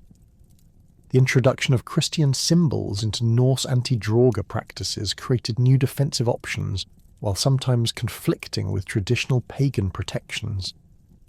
Christian crosses proved highly effective against Draugr, but their power required genuine faith from those who employed them, rather than simple mechanical placement.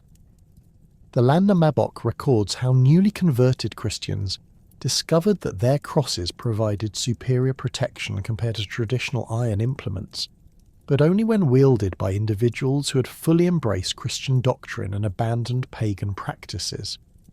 Holy water blessed by Christian priests carried supernatural properties that could repel or damage Draugr on contact, but the effectiveness of this protection varied based on the priest's spiritual authority and the purity of the water source. The most potent holy water came from springs located on consecrated ground and blessed during major Christian festivals when divine power was believed to be most accessible. The Brennu Njal Saga describes how communities would stockpile blessed water during Christmas and Easter seasons, storing it in specially prepared containers for use during periods of heightened Draugr activity. The power of runic inscriptions against Draugr depended on both the specific runes employed and the skill of the rune master who created them. Protective runic formulas required extensive knowledge of supernatural forces and the precise combinations of symbols that could create effective barriers against undead intrusion. The most powerful anti-Draugr runes incorporated elements from both protective and binding magic, creating inscriptions that would simultaneously repel supernatural attack and constrain any Draugr who attempted to overcome the protection. The Algiz rune, representing divine protection and the connection between human and divine realms, formed the foundation of many anti-Draugr inscriptions. When combined with Thurasaz runes that symbolize destructive force turned against enemies, these protective formulas could create supernatural barriers capable of repelling even powerful Draugr. The Gisla Saga describes how the rune master Egil Skallagrimsson created complex protective inscriptions that incorporated multiple runic systems, weaving together symbols from different magical traditions to create comprehensive supernatural defences. The qualities that made certain individuals particularly effective against Draugr reflected both innate characteristics and developed skills that distinguished true champions from ordinary warriors. Physical courage represented only the foundation of effective Draugr fighting ability. Successful supernatural warriors needed to combine bravery with intelligence, spiritual strength, and the specific knowledge required to exploit Draugr vulnerabilities. The sagas consistently emphasized that the most effective Draugr hunters possessed unusual mental resilience that allowed them to function normally even when exposed to the fear-inducing presence of supernatural opponents. The ability to maintain tactical thinking under supernatural pressure separated successful Draugr hunters from those who succumbed to panic or rage during crucial moments of combat. Warriors who could analyze Draugr behavior patterns, identify weaknesses in supernatural defenses, and adapt their fighting techniques to exploit specific vulnerabilities proved far more successful than those who relied solely on strength or traditional combat skills. The Cormac Saga describes how the hero Thorgrim would study Draugr movements during the opening phases of combat, identifying behavioural patterns that would allow him to predict and counter supernatural attacks. Spiritual purity provided crucial advantages in Draugr combat, as these supernatural beings seemed particularly vulnerable to opponents who maintained strong connections to divine forces. Warriors who observed religious obligations, avoided spiritual contamination, and cultivated relationships with protective deities could draw upon supernatural assistance during combat that balanced the inherent advantages possessed by undead opponents. The most effective Draugr hunters often combined warrior skills with religious knowledge, serving as both champions and spiritual guardians for their communities. The Draugr's ability to perceive future events and deliver prophetic warnings represented one of their most unsettling supernatural capabilities, transforming these undead beings from simple physical threats into oracles whose knowledge transcended the boundaries of life and death. This prophetic power operated independently of the Draugr's emotional state or relationship with the living, suggesting that their transformation into undead entities had somehow connected them to cosmic forces that governed fate and destiny within Norse cosmological understanding. The Landnámabók records numerous instances where Draugr would appear to community members specifically to deliver warnings about impending disasters, speaking with authority about events that would not occur for months or even years in the future. The accuracy of Draugr prophecies proved disturbingly consistent across multiple saga accounts, with their predictions coming to pass regardless of any attempts by the living to alter the foretold outcomes. The Vatnsdæla saga describes how the Draugr Thorkel appeared to his nephew Einar during the harvest season, providing detailed warnings about a harsh winter that would claim dozens of lives in their valley. Thorkel's prophecy included specific information about which families would lose members, the exact dates when the worst storms would strike, and even the locations where travellers would become lost and freeze to death. Despite Einar's attempts to warn the community and implement preventive measures, every aspect of Thorkel's prediction materialised with frightening precision. The mechanism behind Draugr prophetic abilities seemed connected to their liminal existence between the world of the living and the realm of the dead, granting them access to information that remained hidden from mortal perception. The Grettis saga suggests that Draugr could perceive the threads of fate that connected present actions to future consequences, seeing the inevitable results of current decisions with clarity that surpassed even the wisdom of the most experienced seers. This supernatural insight extended beyond simple prediction to encompass understanding of the underlying forces that shaped human destiny, allowing Draugr to explain not only what would happen, but why certain outcomes had become unavoidable. The delivery of prophetic warnings through Draugr manifestations followed specific patterns that reflected both their supernatural nature and their retained connections to human psychology. These undead oracles typically appeared during moments of crisis or transition, when their prophetic knowledge would prove most relevant to the living community. The timing of their appearances seemed calculated to provide maximum impact, while ensuring that their warnings would be taken seriously rather than dismissed as supernatural ramblings.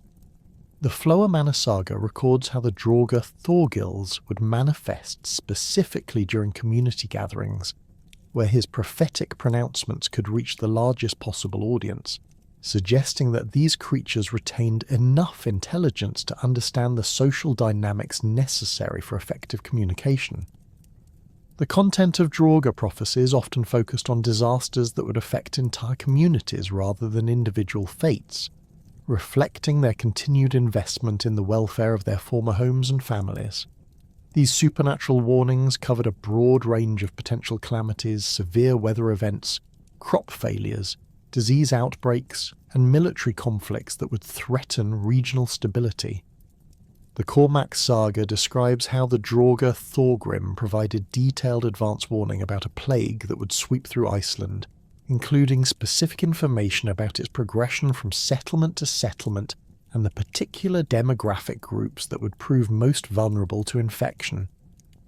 The geographical scope of Draugr prophetic knowledge extended far beyond their immediate burial locations, suggesting that their supernatural awareness encompassed vast territories and distant events that would eventually impact their local communities. The Brennu Njal saga records instances where Draugr provided accurate predictions about political developments in Norway and Denmark that would later influence Icelandic affairs, demonstrating prophetic abilities that transcended normal limitations of space and time. This expanded awareness made Draugr particularly valuable as sources of strategic intelligence, though their supernatural nature and unpredictable manifestation patterns made them unreliable allies for those seeking to exploit their knowledge. The emotional tone of Draugr prophecies varied significantly based on their relationship to the predicted events and the individuals who would be affected by them. Draugr who retained protective feelings toward their descendants would deliver warnings with genuine concern, providing detailed guidance about protective measures that might minimize the impact of unavoidable disasters. However, Draugr motivated by anger or revenge would often present their prophetic knowledge in ways designed to maximize psychological distress, describing future calamities with gleeful satisfaction, while offering no helpful guidance about potential responses or preparations. The Laxdale saga provides a particularly complex example of Draugr prophetic behaviour in the story of Hrap, whose posthumous appearances combined accurate predictions with deliberate psychological manipulation. Hrap would appear to members of his extended family to deliver prophecies about their future misfortunes, but he would present this information in ways that emphasized his continued power over their lives, rather than offering genuine assistance. His predictions proved accurate in every detail, but his delivery method created additional suffering by forcing his relatives to anticipate disasters they could not prevent, while knowing that their undead patriarch took satisfaction in their helplessness. The verification of Draugr prophecies created ongoing challenges for communities that received supernatural warnings but lack the means to independently confirm the accuracy of the information. The long-term nature of many prophetic pronouncements meant that years might pass before predicted events materialized, during which time communities had to decide whether to invest resources in preventive measures based on supernatural testimony. The Eyrbyggja saga describes how the community of Snæfellsnes struggled with this dilemma after receiving detailed warnings from the Draugr Thorolf about future conflicts with neighbouring settlements, ultimately choosing to implement expensive defensive preparations that proved crucial when the predicted attacks materialised several years later. The relationship between Draugr prophecy and human free will represented a fundamental theological and philosophical challenge that Norse communities addressed through various interpretative frameworks. Some viewed Draugr predictions as absolute statements of predetermined fate that could not be altered through human action, while others believed that prophetic warnings provided opportunities to modify future outcomes through appropriate responses. The Gisla saga explores this tension through the story of Vestein, whose Draugr form provided his brother with detailed warnings about a blood feud that would eventually claim multiple family members. But the prophecies themselves seemed to create the very conflicts they predicted by influencing the behaviour of those who received them. The dream visitations conducted by Draugr represented their most intimate and psychologically invasive form of communication with the living, allowing these supernatural beings to bypass physical barriers and deliver messages directly to sleeping minds. These nocturnal encounters differed fundamentally from ordinary nightmares or anxiety dreams, carrying distinctive characteristics that mark them as genuine supernatural communication rather than psychological manifestations of fear or guilt. The Landnámabók records detailed accounts of Draugr dream visitations that included specific sensory details, distinctive smells, tactile sensations, and auditory elements that persisted after the dreamer awakened and could be independently verified by other community members. The Norse understanding of dreams as potential gateways between different realms of existence provided cultural context that made Draugr dream visitations particularly significant and terrifying. Dreams represented moments when the barriers between the world of the living and the supernatural realm became permeable, allowing entities from other dimensions to make contact with human consciousness. The Vatnsdæla saga describes how experienced dream interpreters could distinguish between ordinary dreams and supernatural visitations based on specific characteristics: the clarity and persistence of dream memories, the presence of impossible or anachronistic elements, and the emotional residue that lingered long after awakening. The content of Draugr dream messages varied considerably based on the undead creature's motivations and their relationship to the dreaming individual. Protective Draugr who retained positive feelings toward their descendants would often appear in dreams to deliver warnings about immediate dangers or provide guidance about important decisions. These benevolent visitations typically featured the Draugr appearing in their living form rather than their supernatural manifestation, speaking in gentle tones while providing practical advice that could help their relatives avoid harm or achieve success in their endeavours. The Grettis saga contains detailed descriptions of protective dream visitations from the Draugr Asmunda, who appeared regularly to his grandson Grettir during the hero's youth to provide guidance about combat techniques and strategic thinking. These dreams possessed educational value that supplemented Grettir's formal training, with Asmunda demonstrating fighting techniques that had been lost to the living generation and sharing tactical knowledge gained through supernatural observation of contemporary conflicts. The information provided during these dream sessions proved consistently accurate and useful, suggesting that protective Draugr retained genuine concern for their descendants' welfare and possessed supernatural abilities that enhanced their capacity to provide meaningful assistance. Malevolent Draugr employed dream visitations as psychological weapons designed to terrorize their victims and demonstrate their continued power over the living. These hostile encounters typically featured the Draugr appearing in their full supernatural manifestation, swollen, discoloured, and radiating the characteristic Daudastinki smell that could be perceived even within dreams. The Cormac saga describes how the vengeful Draugr Thorgrim would invade the dreams of his enemies' descendants, subjecting them to horrifying experiences that felt completely real and often resulted in physical injuries that persisted after awakening.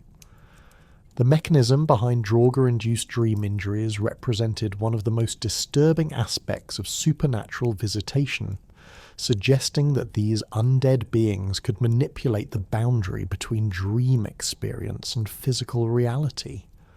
Victims of hostile dream visitations would often awaken with scratches, bruises, or other wounds that corresponded exactly to injuries received during their dream encounters.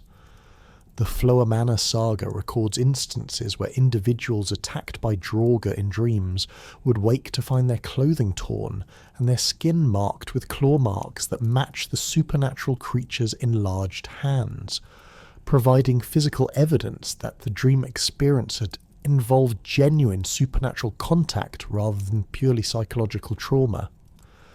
The timing of Draugr dream visitations followed patterns that reflected both the supernatural nature of these communications and the practical considerations governing effective message delivery.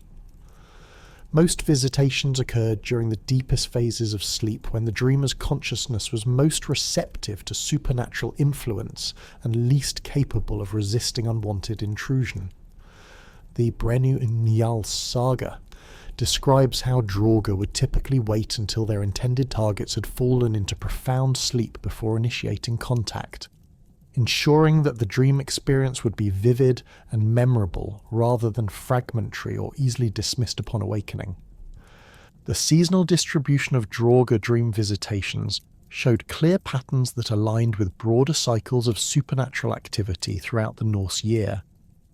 Winter months brought increased frequency of dream encounters, as the extended darkness provided optimal conditions for supernatural manifestation, while the harsh weather kept communities confined indoors where they spent more time sleeping. The Laxdæla saga records how certain families would experience nightly Draugr visitations throughout the darkest weeks of winter, creating cumulative psychological pressure that could drive entire households to the brink of madness by the time spring returned. The cultural significance of dreams within Norse society meant that Draugr visitations carried weight that extended far beyond their immediate impact on individual dreamers.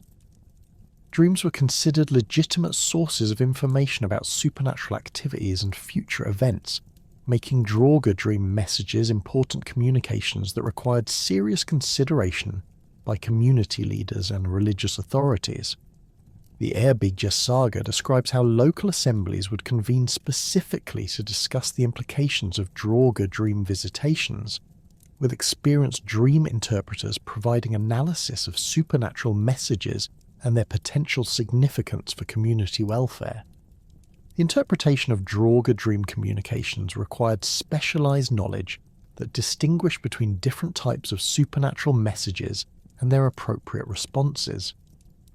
Experienced interpreters could analyze the symbolic content of Draugr visitations to extract practical information about future events or hidden threats, while also assessing the emotional state and motivations of the supernatural communicator. The Gisla saga describes how the wise woman Thorbjorg developed sophisticated techniques for interpreting Draugr dream messages, creating systematic approaches for analysing supernatural communications that help communities respond appropriately to undead warnings and threats. The concept of second sight represented one of the most valued and feared supernatural abilities associated with Draugr manifestation, allowing these undead beings to perceive hidden truths and secret information that remained concealed from ordinary observation. This enhanced perception operated across multiple dimensions simultaneously. Draugr could see through physical barriers to observe activities in distant locations, perceive the true nature of individuals who presented false identities, and detect supernatural influences that affected living communities without their awareness.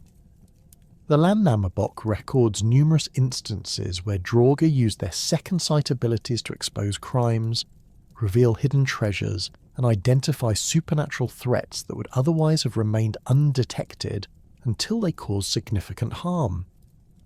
The scope of Draugr second sight extended far beyond simple clairvoyance to encompass understanding of complex relationships and hidden motivations that shaped human behaviour. The Vatnsdæla saga describes how the Draugr Thorkel could perceive the true feelings and intentions of living individuals, seeing through deception and social pretense to understand the genuine emotions and plans that drove their actions. This supernatural insight made Draugr particularly effective at identifying potential threats to their communities, as they could detect hostile intentions long before they manifested in observable behaviour or concrete actions. The ability to locate buried treasures represented one of the most practically valuable applications of Draugr second sight, though accessing this information often required considerable risk and negotiation with unpredictable supernatural entities. Draugr could perceive the location of hidden wealth with precision that surpassed any conventional search methods, seeing through solid earth and stone to identify valuable objects that had been concealed for decades or centuries. The Grettis saga records how the Draugr Glamr possessed detailed knowledge about treasure hoards scattered throughout Iceland, including items that had been buried by earlier settlers and forgotten by their descendants. The revelation of family secrets through Draugr second sight created complex social and legal challenges for communities that received supernatural information about hidden relationships, illegitimate children, or concealed crimes. These undead beings could perceive genealogical connections that had been deliberately obscured, identifying true parentage in cases where official records had been falsified or manipulated. The Cormac saga describes how the Draugr Thorgrim exposed a complex inheritance fraud by revealing the true parentage of several individuals who had been claiming property rights based on false genealogical claims, providing supernatural testimony that resolved legal disputes that had persisted for years. The detection of supernatural influences through Draugr second sight proved particularly valuable for communities dealing with multiple types of supernatural threats simultaneously. These undead beings could identify the presence of other supernatural entities, witches, shapeshifters, or hostile spirits that might be operating covertly within human settlements. The Brennunjal saga records instances where Draugr warnings about supernatural infiltration allowed communities to identify and eliminate threats that would otherwise have caused significant damage through their concealed activities. The temporal aspects of Draugr second sight allowed these supernatural beings to perceive events across different time periods, seeing not only current hidden activities, but also past events that had been concealed and future developments that would eventually reveal themselves. This temporal perception created opportunities for Draugr to provide comprehensive understanding of complex situations by revealing the historical context and future implications of current circumstances. The Floamanna saga describes how the Draugr Thorgils could trace the origins of contemporary conflicts back to forgotten grievances and predict how current tensions would eventually resolve themselves through future events. The accuracy of information obtained through Draugr second sight proved remarkably consistent across multiple saga accounts, suggesting that this supernatural ability provided genuine insight rather than random speculation or psychological manipulation. Communities that acted on Draugr revelations about hidden treasures, concealed crimes, or supernatural threats consistently found that the supernatural information proved accurate in every significant detail. The Laxdæla saga records how the Draugr Hrap's revelations about buried silver deposits led to the discovery of substantial wealth that had been hidden during earlier conflicts, providing material benefits that helped his descendants survive difficult economic periods. The limitations of Draugr second sight appear to relate primarily to the supernatural being's emotional state and their relationship to the information they perceived. Draugr, motivated by protective instincts toward their descendants, could access and communicate detailed information about threats and opportunities that affected their families, while those driven by anger or revenge might withhold crucial information, or present it in ways that maximize psychological distress rather than practical utility. The Eyrbyggja saga describes how the Draugr Thorolf's second sight abilities fluctuated based on his emotional state, providing clear and helpful information when he felt benevolent toward his community, but delivering cryptic or misleading communications when his anger had been aroused by perceived slights or violations of his posthumous authority.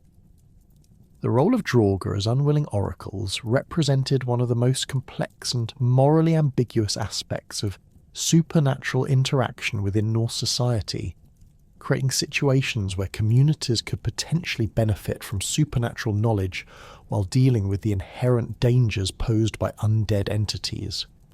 These oracle relationships typically developed when living individuals discovered methods for compelling Draugr to share their supernatural insights without necessarily resolving the underlying issues that had caused their transformation into undead beings.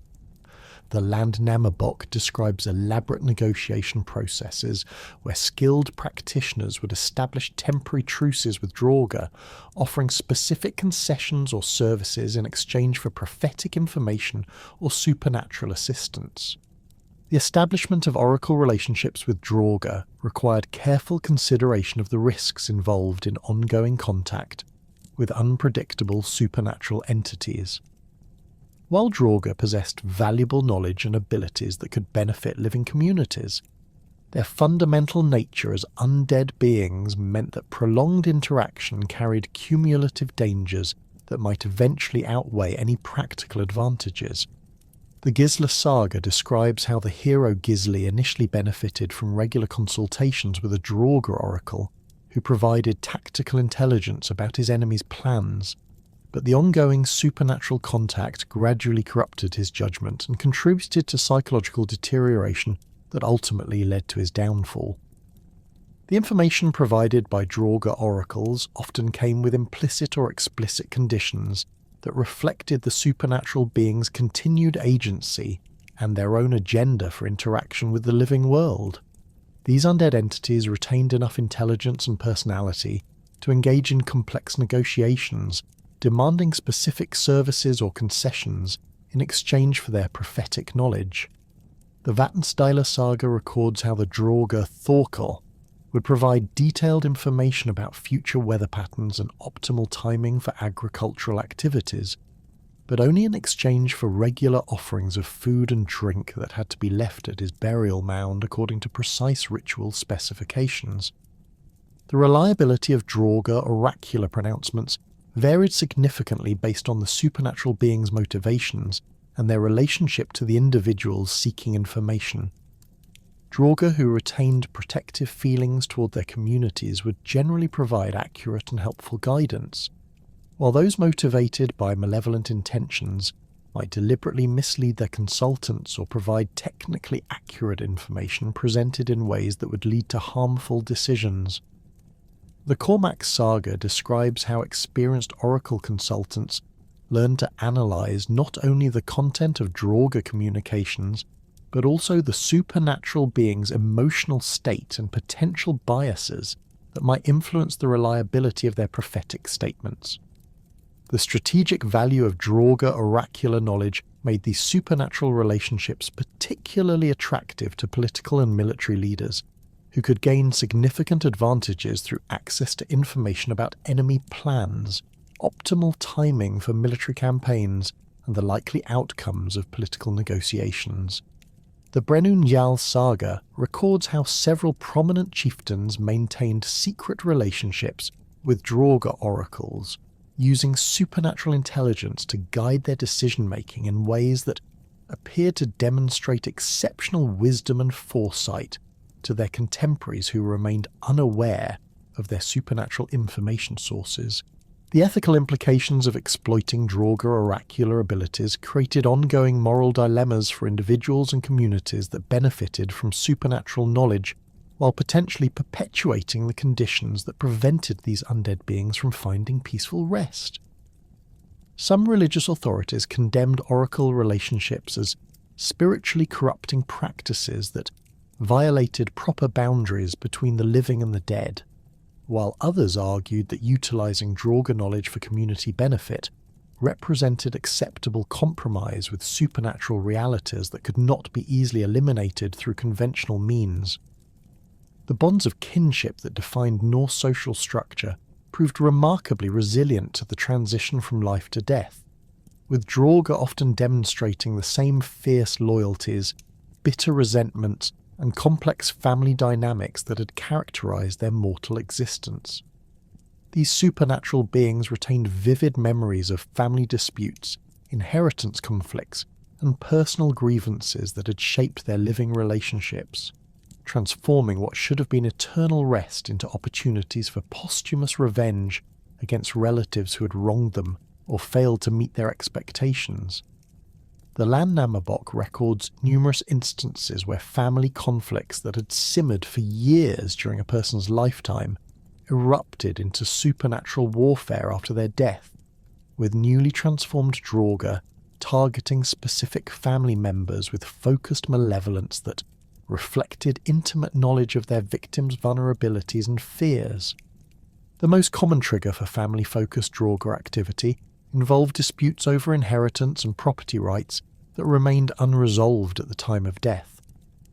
The Vatsdala saga describes the case of Grimr the Wealthy, whose death from illness came while he was engaged in bitter litigation with his younger brother over the division of their father's estate.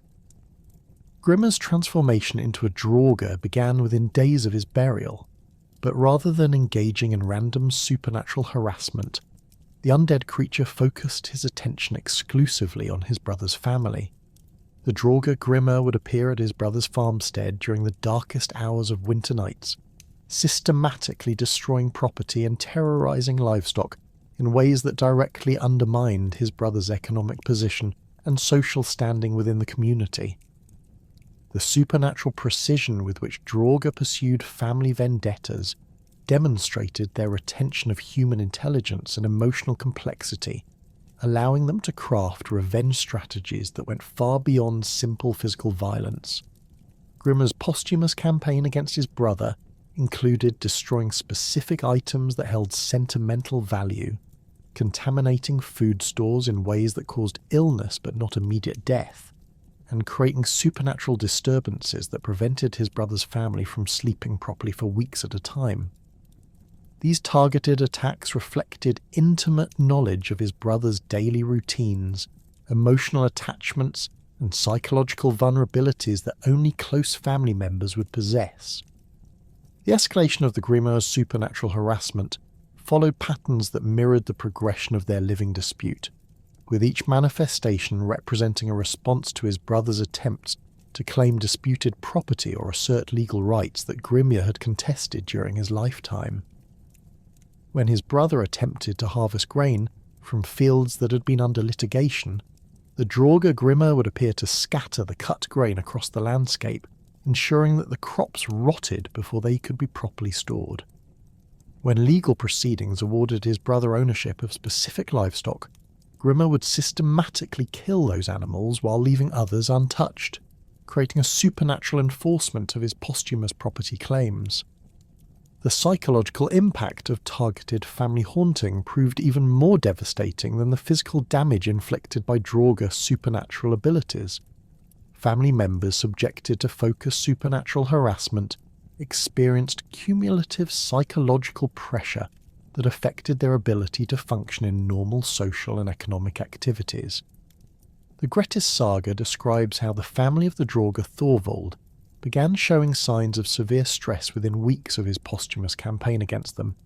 Children would refuse to sleep alone, adults developed chronic anxiety that interfered with their work, and the entire household began exhibiting paranoid behaviours that isolated them from community support networks. The intimate knowledge that Draugr possessed about their living family members allowed them to exploit specific fears and traumatic memories that would maximise psychological damage while remaining invisible to outside observers. Thorvald's supernatural harassment of his nephew included recreating traumatic childhood experiences that only family members would know about, appearing in forms that triggered specific phobias and manipulating environmental conditions to reproduce circumstances associated with the nephew's worst memories. These personalised attacks created psychological wounds that persisted long after the immediate supernatural encounters ended, leaving victims with lasting trauma that affected their relationships and social functioning for years. The hereditary nature of Draugr encounters created generational cycles of supernatural conflict that could persist for decades, with the same undead entity targeting multiple generations of descendants as family disputes evolved and expanded over time. The Eyrbyggja saga provides detailed documentation of the Draugr Thorolf's multi-generational campaign against his extended family, beginning with his immediate children and eventually encompassing grandchildren and great-grandchildren who had no direct involvement in the original conflicts that motivated his supernatural transformation. Thorolf's posthumous activities demonstrated remarkable strategic thinking, as he would identify and exploit weaknesses in each generation, while adapting his supernatural tactics to address the changing circumstances and defensive measures employed by his living descendants. The expansion of Draugr targeting from immediate family members to extended relatives and in-laws reflected the complex web of kinship obligations and social connections that defined Norse family structures. Thorolf's supernatural harassment gradually encompassed not only his direct descendants, but also their spouses, business partners, and close friends, creating a network of supernatural influence that affected entire communities through its impact on key family groups. This expansion pattern suggested that Draugr retained sophisticated understanding of social dynamics and recognized that targeting peripheral family members could create additional pressure on their primary victims while expanding their overall sphere of influence. The transmission of Draugr encounters across generations often followed inheritance patterns, with supernatural harassment transferring to new family members as they assumed control of disputed property or inherited positions of family leadership. The Laxdæla saga describes how the Draugr Hrap's supernatural activities shifted focus from his widow to his eldest son when the son inherited the family farm, then later expanded to include the son's children as they came of age and began participating in family business activities. This pattern suggested that Draugr supernatural targeting was linked not only to personal relationships, but also to symbolic roles and responsibilities within family structures. The documentation of multi-generational Draugr encounters reveals the cumulative psychological and social damage that prolonged supernatural harassment could inflict on entire family lines. Children who grew up under the threat of Draugr attack developed chronic anxiety disorders that affected their ability to form normal relationships and participate fully in community life. Adults who had experienced supernatural harassment during their youth often became overly protective parents who passed their fears and defensive behaviours on to the next generation, creating psychological patterns that persisted even when actual supernatural activity had ceased. The most extreme cases of hereditary Draugr encounters involved families who were forced to abandon their ancestral lands and relocate entire households to escape persistent supernatural harassment that had made normal life impossible. The Landnámabók records several instances where prominent families packed their belongings and moved to distant settlements, leaving behind valuable property and established social networks, rather than continuing to endure supernatural attacks that showed no signs of diminishing over time. These relocations represented enormous economic and social costs that affected not only the immediate family, but also the communities they left behind, which lost valuable members and their economic contributions. The case of the Steinsson family provides detailed insight into the process and consequences of supernatural displacement, as documented in the Brennu Njal's saga.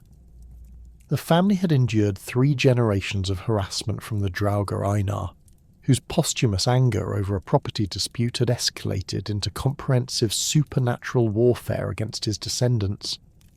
Einar's activities included destroying crops, killing livestock, terrorizing children, and creating supernatural disturbances that prevented normal sleep and work routines. After years of attempting various countermeasures without success, the family made the difficult decision to abandon their ancestral farm and relocate to a settlement in eastern Iceland, where Einar's supernatural influence could not reach them. The logistics of supernatural relocation involved complex planning that went beyond simple physical movement of people and possessions.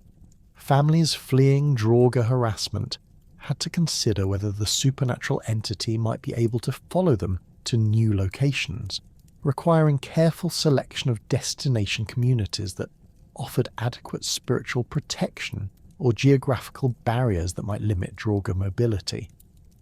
The Steinsson family consulted with religious authorities and experienced supernatural practitioners to identify potential safe havens, ultimately choosing a location near a prominent Christian monastery where consecrated ground and regular religious observances might provide ongoing protection against supernatural pursuit. The social consequences of supernatural displacement extended far beyond the immediate family to affect entire regional networks of kinship and economic cooperation. When prominent families fled Draugr harassment, they left behind not only their physical property, but also their roles in local governance, trade relationships, and social institutions that depended on their participation.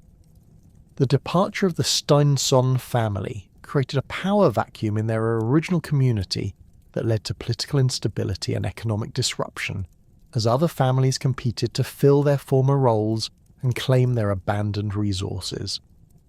The reception of supernatural refugees in their new communities often proved complicated by concerns about whether they might have brought supernatural threats with them, or whether their presence might attract unwanted attention from the Draugr they had fled. Host communities had to balance humanitarian obligations to provide assistance with practical concerns about protecting their own members from potential supernatural contamination. The Cormac saga describes how the town of Borgarfjordur initially welcomed the Steinsson family, but later imposed strict conditions on their residents, requiring them to undergo purification rituals and submit to ongoing monitoring by local religious authorities who wanted to ensure that their presence would not attract supernatural retaliation. The economic impact of supernatural displacement created ripple effects that extended throughout regional trade networks and social structures. Families forced to abandon their ancestral lands often arrived at their new destinations with limited resources, having been unable to sell property that was under supernatural threat or transport valuable but bulky possessions across long distances. The Steinsson family lost not only their farm and livestock, but also their established relationships with suppliers, customers, and business partners that had taken generations to develop, forcing them to rebuild their economic position from scratch in an unfamiliar environment. The psychological trauma associated with supernatural displacement affected family members in different ways depending on their age, personality, and previous exposure to Draugr encounters. Children who had grown up under constant supernatural threat often experienced relief at escaping the immediate danger, but struggled with adjustment disorders as they attempted to adapt to normal life in communities where supernatural harassment was not a daily reality.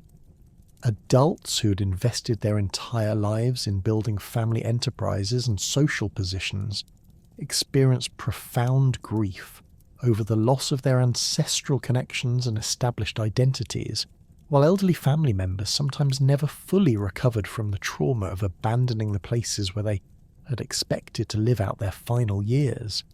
The complex relationship between kinship obligations and the need to eliminate dangerous family Draugr created moral dilemmas that tested fundamental Norse values about loyalty, honour, and respect for ancestors. Communities faced situations where the most effective solution to persistent supernatural harassment involved taking decisive action against Draugr who had been respected family patriarchs or beloved relatives during their lifetimes. The emotional difficulty of treating deceased family members as enemies created internal conflicts that divided families and challenged traditional approaches to dealing with supernatural threats.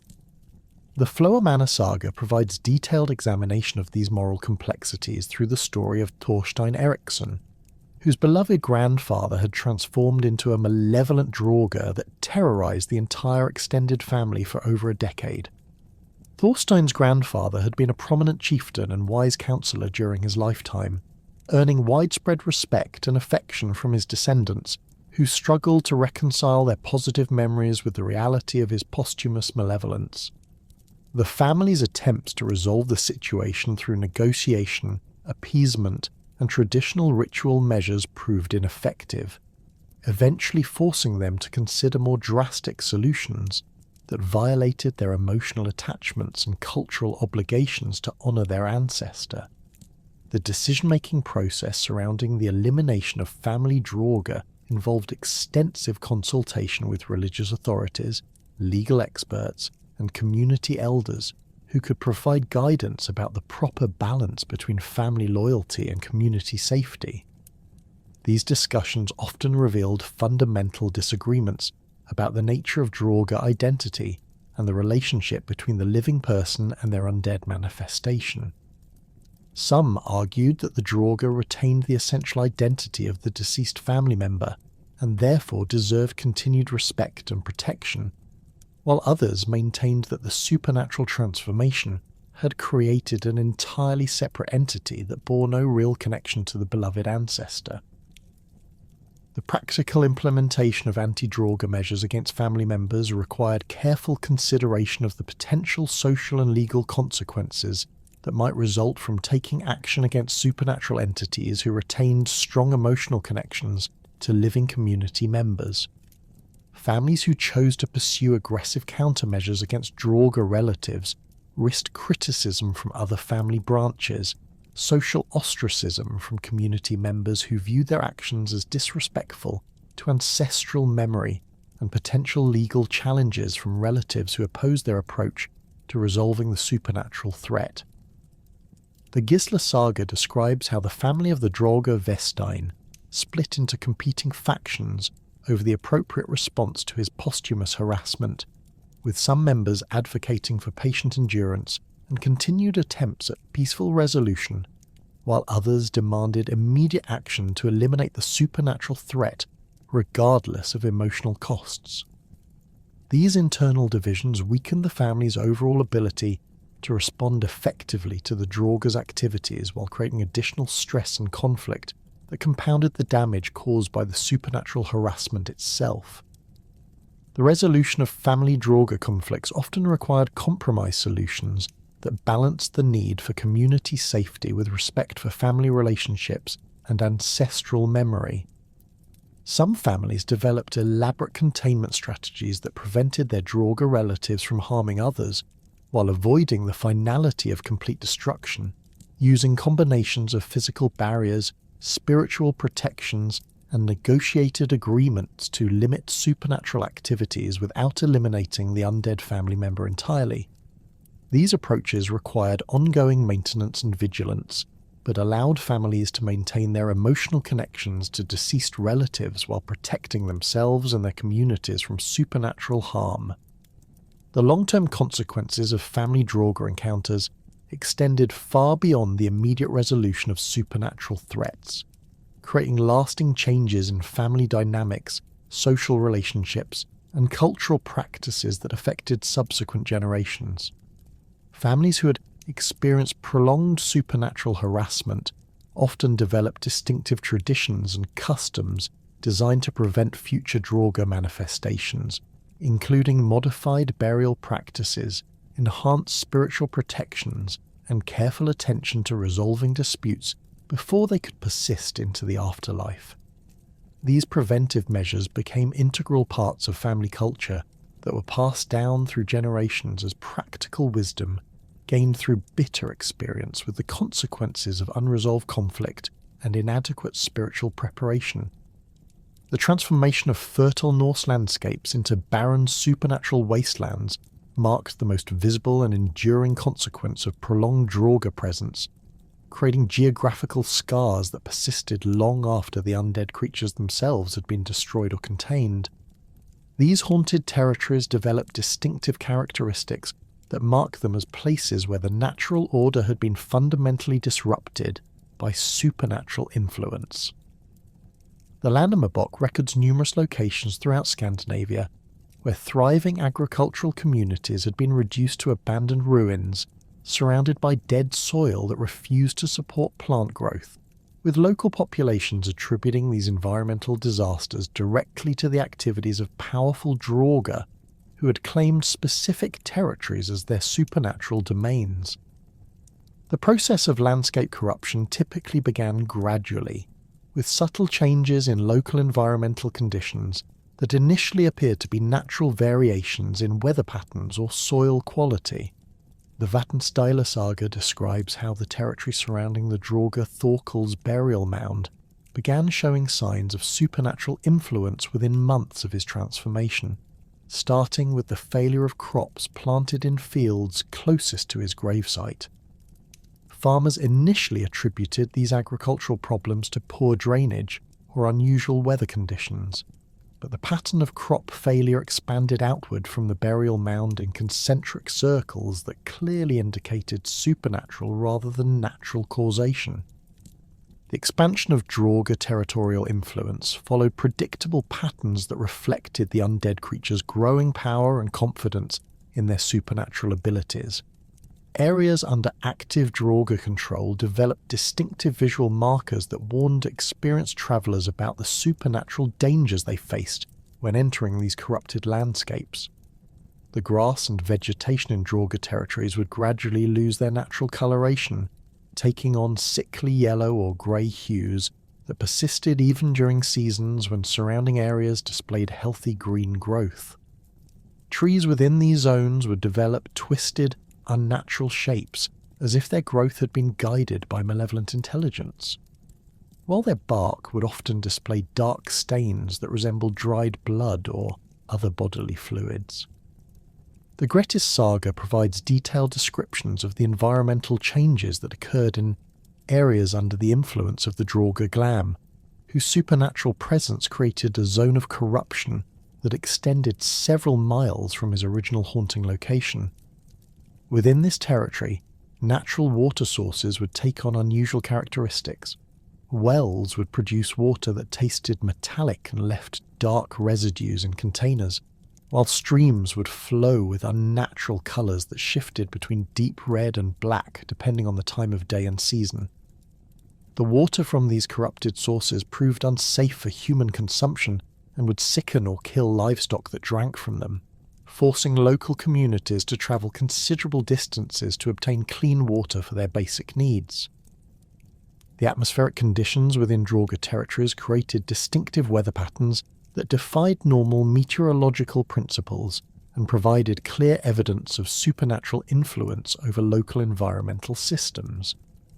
The Brennungjal saga describes how areas under Draugr control would experience sudden temperature drops that could occur even during summer months, creating localized frost zones that would kill crops and make outdoor work dangerous for humans and animals. These supernatural cold snaps would often be accompanied by unnatural fog banks that would roll across the landscape with apparent intelligence, concealing Draugr movements, while disorienting anyone attempting to navigate through the affected areas. The seasonal patterns governing Draugr territorial activity reveal the deep connections between these supernatural beings and the cyclical nature of Norse environmental conditions, with their influence over local landscapes reaching peak intensity during the darkest months of winter when their overall power was strongest. The Cormac saga records how the territory controlled by the Draugr Thorgrim would undergo dramatic transformations during winter months, with the supernatural creature's influence creating permanent ice formations that would persist even during spring thaws. These unnatural ice structures would take on bizarre shapes that suggested conscious design rather than random formation, creating sculptural displays that served both as territorial markers and psychological weapons designed to intimidate potential intruders. The persistence of supernatural environmental damage long after Draugr elimination demonstrated the lasting impact that these undead beings could have on the physical world through their manipulation of natural forces. The Eyrbyggja saga describes locations where Draugr activity had ceased decades earlier, but the affected landscape still bore visible scars from supernatural corruption. Areas of permanently dead soil where nothing would grow, rock formations that had been twisted into unnatural shapes, and water sources that remained contaminated despite the absence of active supernatural influence. These environmental legacies served as permanent reminders of past Draugr activity and warnings about the potential consequences of allowing such supernatural threats to establish territorial control. The economic impact of Draugr territorial dominion extended far beyond the immediate areas under supernatural control, affecting regional trade networks and agricultural systems that depended on resources from the corrupted territories.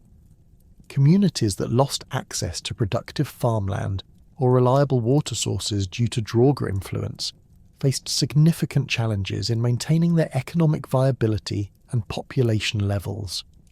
The Floamanna saga records how the village of Steinsholt was forced to abandon its traditional grain production and shift to livestock herding after the Draugr Thorgils claimed the surrounding agricultural lands, creating economic disruption that affected not only local residents, but also trading partners who had depended on the community's agricultural output. The strategic value of controlling key geographical features made certain locations particularly attractive to Draugr, seeking to establish territorial dominion over living communities. Mountain passes, river crossings, and coastal harbours represented choke points that could be used to control human movement and economic activity throughout entire regions. The Landna Mabok describes how the Draugr Einar established his supernatural territory around a crucial mountain pass that served as the primary trade route between two major valleys, using his control over this strategic location to disrupt commerce and isolate communities that had previously enjoyed regular contact and mutual support. The supernatural enhancement of natural defensive features allowed Draugr to create virtually impregnable territorial strongholds that could resist conventional military assault while serving as bases for expanded supernatural operations. Einar's control over the mountain pass included the ability to trigger avalanches and rock slides that could destroy entire caravans, while his manipulation of local weather patterns allowed him to create blizzard conditions that would trap travellers in exposed locations where they would freeze to death. These supernatural defensive capabilities made it virtually impossible for living communities to reclaim strategic territories once they had fallen under Draugr control through conventional military means. The psychological impact of Draugr territorial dominion created fear that extended far beyond the boundaries of the actual corrupted areas, affecting human behaviour and settlement patterns throughout entire regions. The Vatnsdæla saga describes how knowledge of Draugr territorial claims would cause traders and travellers to avoid entire districts, creating economic isolation for communities located near supernatural territories even if they remained outside the areas of active Draugr control. This psychological effect multiplied the economic damage caused by Draugr territorial expansion, while creating additional pressure on affected communities to resolve supernatural threats before they could establish permanent territorial dominion. The coastal territories claimed by maritime Draugr presented unique challenges that reflected the seafaring nature of Norse culture and the particular vulnerabilities faced by communities dependent on ocean resources for their survival. Coastal Draugr could establish territorial control over harbours, fishing grounds, and shipping lanes that were essential for regional economic activity, using their supernatural abilities to create maritime hazards that made normal sea travel extremely dangerous. The Gisla saga records how the Draugr Vestein claimed territorial control over a crucial fjord that served as the primary harbour for several fishing communities, using his supernatural powers to create sudden storms and dangerous currents that destroyed fishing boats and prevented merchant vessels from entering the protected waters. The establishment of Draugr maritime territories involved the creation of supernatural navigation hazards that could confuse even experienced sailors and lead them into dangerous situations where the undead creature could attack without warning. Vestine's territorial control included the ability to create phantom islands that would appear on calm days to lure ships toward hidden reefs, while his manipulation of tidal patterns could strand vessels on mudflats where their crews would be vulnerable to supernatural attack.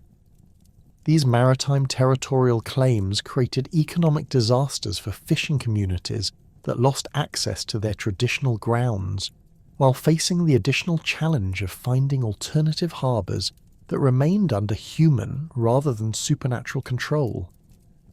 The seasonal intensification of Draugr territorial activity during winter months created cyclical patterns of supernatural dominion that affected human settlement and economic planning throughout Scandinavian communities. The Laxdæla saga describes how certain territories would effectively fall under Draugr control during the darkest months of each year, forcing local populations to implement seasonal evacuation plans that would remove vulnerable community members from areas that became too dangerous for human habitation during periods of peak supernatural activity. These cyclical evacuations created enormous logistical challenges while disrupting normal economic and social activities in ways that weakened affected communities' overall resilience and prosperity.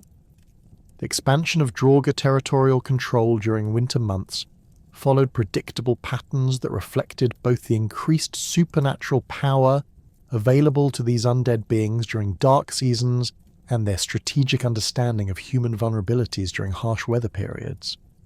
The Draugr Hrap's territorial expansion during winter months would typically begin with the establishment of supernatural control over key resources, water sources, fuel supplies, and food storage areas that communities needed for winter survival. This resource-focused territorial strategy created immediate pressure on human populations while establishing the foundation for expanded supernatural dominion that could persist even after seasonal conditions improved. The defensive measures employed by human communities to protect their territories from Draugr expansion required comprehensive planning that addressed both immediate supernatural threats and the long-term environmental damage that could result from prolonged undead presence. The Brennunjarl saga describes how the community of Rangavella developed elaborate territorial defense systems that combined physical barriers with spiritual protections to prevent Draugr from establishing permanent footholds in their agricultural lands. These defences included iron stakes driven into the ground at regular intervals to create supernatural barriers, blessed stones placed at strategic locations to anchor divine protection, and carefully maintained fire beacons that provided both practical illumination and spiritual purification of the protected territory. The construction and maintenance of territorial defences against Draugr required significant community resources and ongoing vigilance that affected normal economic and social activities. The iron stakes used in supernatural barrier systems needed regular replacement due to corrosion and supernatural degradation, while the blessed stones required periodic reconsecration by religious authorities to maintain their protective properties.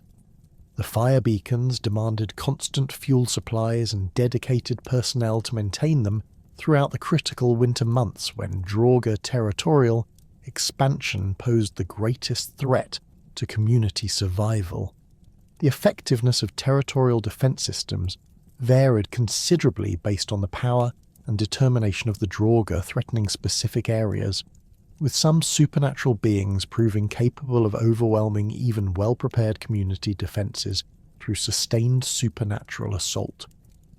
The Cormac saga records how the Draugr Thorgrim systematically destroyed the territorial defences maintained by the settlement of Vamstangi, using his supernatural strength to uproot iron barriers and his control over local weather to extinguish protective fires that had been carefully maintained for months. The failure of these defensive measures forced the community to abandon their territorial protection strategy and resort to more direct confrontation with the supernatural threat. The restoration of territories that had been corrupted by prolonged Draugr presence required extensive remediation efforts that went far beyond simple elimination of the supernatural threat itself. The Eyrbyggja saga describes the multi-year process required to restore the lands around Snæfellsnes after the destruction of the Draugr Thorolf, involving the systematic replacement of contaminated soil, the reblessing of corrupted water sources, and the replanting of vegetation using seeds and saplings brought from areas that had never been under supernatural influence. These restoration efforts required enormous community investment while providing no immediate economic returns, creating financial hardship that persisted long after the supernatural threat had been eliminated. The agricultural rehabilitation of Draugr corrupted territories involved specialized techniques that addressed both the physical damage caused by supernatural environmental manipulation and the spiritual contamination that prevented normal plant growth in affected areas. Farmers attempting to reclaim corrupted lands would typically begin by burning the affected areas using fires fueled by blessed wood and tended by religious authorities who could provide spiritual purification along with physical clearing of damaged vegetation. The ashes from these purification fires would then be mixed with blessed soil brought from consecrated locations to create growing medium that could support new plant life despite the lingering effects of supernatural contamination. The water source rehabilitation required even more complex procedures that addressed the persistent supernatural contamination that could affect wells, streams and springs for years after active Draugr influence had ended. The Landnámabók describes purification rituals that involved the systematic blessing of contaminated water sources using holy water, blessed salt, and iron implements that had been consecrated specifically for supernatural remediation purposes. These purification ceremonies needed to be repeated multiple times over several seasons before the treated water sources would consistently produce clean, safe water suitable for human consumption and agricultural use. The psychological rehabilitation of communities that had endured prolonged Draugr territorial dominion required careful attention to the lasting trauma that affected individuals and families who had lived under constant supernatural threat. The Vatnsdæla saga describes how the residents of Vatnsdæla continued to experience anxiety and hypervigilance long after the Draugr Thorkell had been eliminated, and their territory had been successfully reclaimed from supernatural control. These psychological effects manifested in persistent sleep disorders, exaggerated startle responses to normal environmental sounds, and reluctance to venture into areas that had previously been under Draugr influence, even after they had been declared safe by community leaders and religious authorities. The cultural impact of Draugr territorial dominion created lasting changes in community traditions, settlement patterns, and defensive practices that persisted for generations after the immediate supernatural threats had been resolved. Communities that had successfully defended their territories against Draugr expansion often developed distinctive cultural practices designed to maintain the spiritual and physical defences that had proven effective against supernatural territorial claims. These defensive traditions became integral parts of local culture, passed down through families as essential knowledge for protecting future generations against similar supernatural threats that might emerge in the region. The arrival of Christianity in Scandinavia during the 10th and 11th centuries marked the beginning of a profound transformation in how Norse communities understood death, the afterlife, and the supernatural forces that governed the boundary between the living and the dead. This religious revolution created direct theological conflict with traditional beliefs about Draugr manifestation, challenging fundamental assumptions about the nature of posthumous existence and the conditions that allowed the dead to return to plague the living.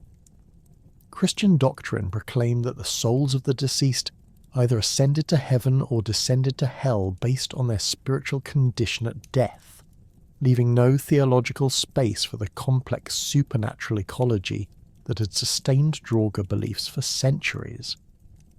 The theological implications of Christian teaching about death and resurrection created immediate challenges for communities that had developed sophisticated, practical knowledge about preventing and combating Draugr manifestations. Christian priests arriving in newly converted territories found themselves confronting established cultural practices that included elaborate anti-Draugr burial rituals, iron containment systems, and community protocols for dealing with supernatural threats that had no equivalent in Christian tradition. The Land Namabok records numerous instances where Christian missionaries attempted to discourage traditional burial practices, arguing that proper Christian interment with appropriate religious ceremonies would prevent any possibility of Draugr manifestation, regardless of the deceased's emotional state or the circumstances of their death. The resistance to Christian burial practices often centered on practical concerns about supernatural security, rather than purely religious objections to the new faith. Communities that had experienced Draugr encounters possessed empirical evidence about the effectiveness of traditional containment methods, making them reluctant to abandon proven techniques in favour of unfamiliar Christian rituals that lacked demonstrated effectiveness against local supernatural threats. The Eyrbyggja saga describes how the settlement of Snæfellsnes initially resisted Christian burial requirements, with community leaders arguing that iron stakes and stone barriers had successfully prevented Draugr manifestations for generations, while Christian graves in other regions had reportedly failed to contain dangerous individuals who had died in states of anger or spiritual corruption. The gradual accommodation between Christian doctrine and persistent Draugr concerns led to the development of hybrid burial practices that incorporated elements from both religious traditions while attempting to address the practical, supernatural security needs that remained important to local communities. Christian priests working in newly converted territories often found themselves compelled to acknowledge the reality of supernatural threats while reframing them within Christian theological frameworks that could provide alternative explanations and solutions for Draugr-related problems. The Brennu Njal saga records how Bishop Gizur developed modified burial ceremonies that included Christian prayers and holy water, while retaining the use of iron implements and protective stone arrangements that local communities considered essential for preventing posthumous supernatural activity. The reinterpretation of Draugr phenomena within Christian theological frameworks required sophisticated intellectual work that could acknowledge the reality of supernatural encounters while providing explanations that remained consistent with Christian doctrine about death and the afterlife. Christian scholars and religious authorities working in Scandinavian territories developed theories that attributed Draugr manifestations to demonic possession of corpses rather than the return of human souls, allowing them to maintain Christian teaching about posthumous spiritual destinations while providing practical guidance about dealing with supernatural threats that continue to affect their communities. This theological compromise enabled Christian authorities to participate in anti-Draugr activities without contradicting fundamental doctrines about the nature of death and resurrection. The transformation of Draugr from returning human souls into demonic manifestations created new approaches to supernatural combat that emphasized spiritual warfare techniques rather than the physical confrontation methods that had characterized traditional Norse responses to undead threats. Christian exorcism rituals provided alternative methods for dealing with Draugr encounters, using prayers, holy water, and blessed implements to compel supernatural entities to abandon their physical manifestations and return to whatever spiritual realm they had emerged from. The Vatnsdæla saga describes how Father Thorvald successfully resolved a persistent Draugr problem using Christian exorcism techniques, spending 3 days in prayer and ritual purification before confronting the supernatural entity with blessed crosses and holy water that proved more effective than traditional iron weapons. The effectiveness of Christian spiritual warfare against Draugr created practical incentives for conversion that went beyond purely religious motivations, as communities discovered that Christian priests possessed supernatural tools and techniques that could supplement or replace traditional methods for dealing with undead threats. The availability of holy water, blessed crosses, and exorcism rituals provided additional options for communities facing Draugr encounters, while the promise of Christian burial that would prevent posthumous supernatural manifestation offered attractive alternatives to expensive and labour-intensive traditional containment methods.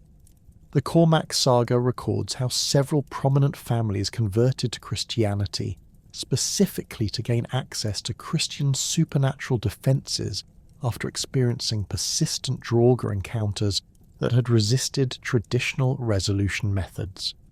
The institutional support provided by the Christian Church for supernatural defence created systematic approaches to Draugr problems that offered advantages over the individualised responses that had characterised traditional Norse methods.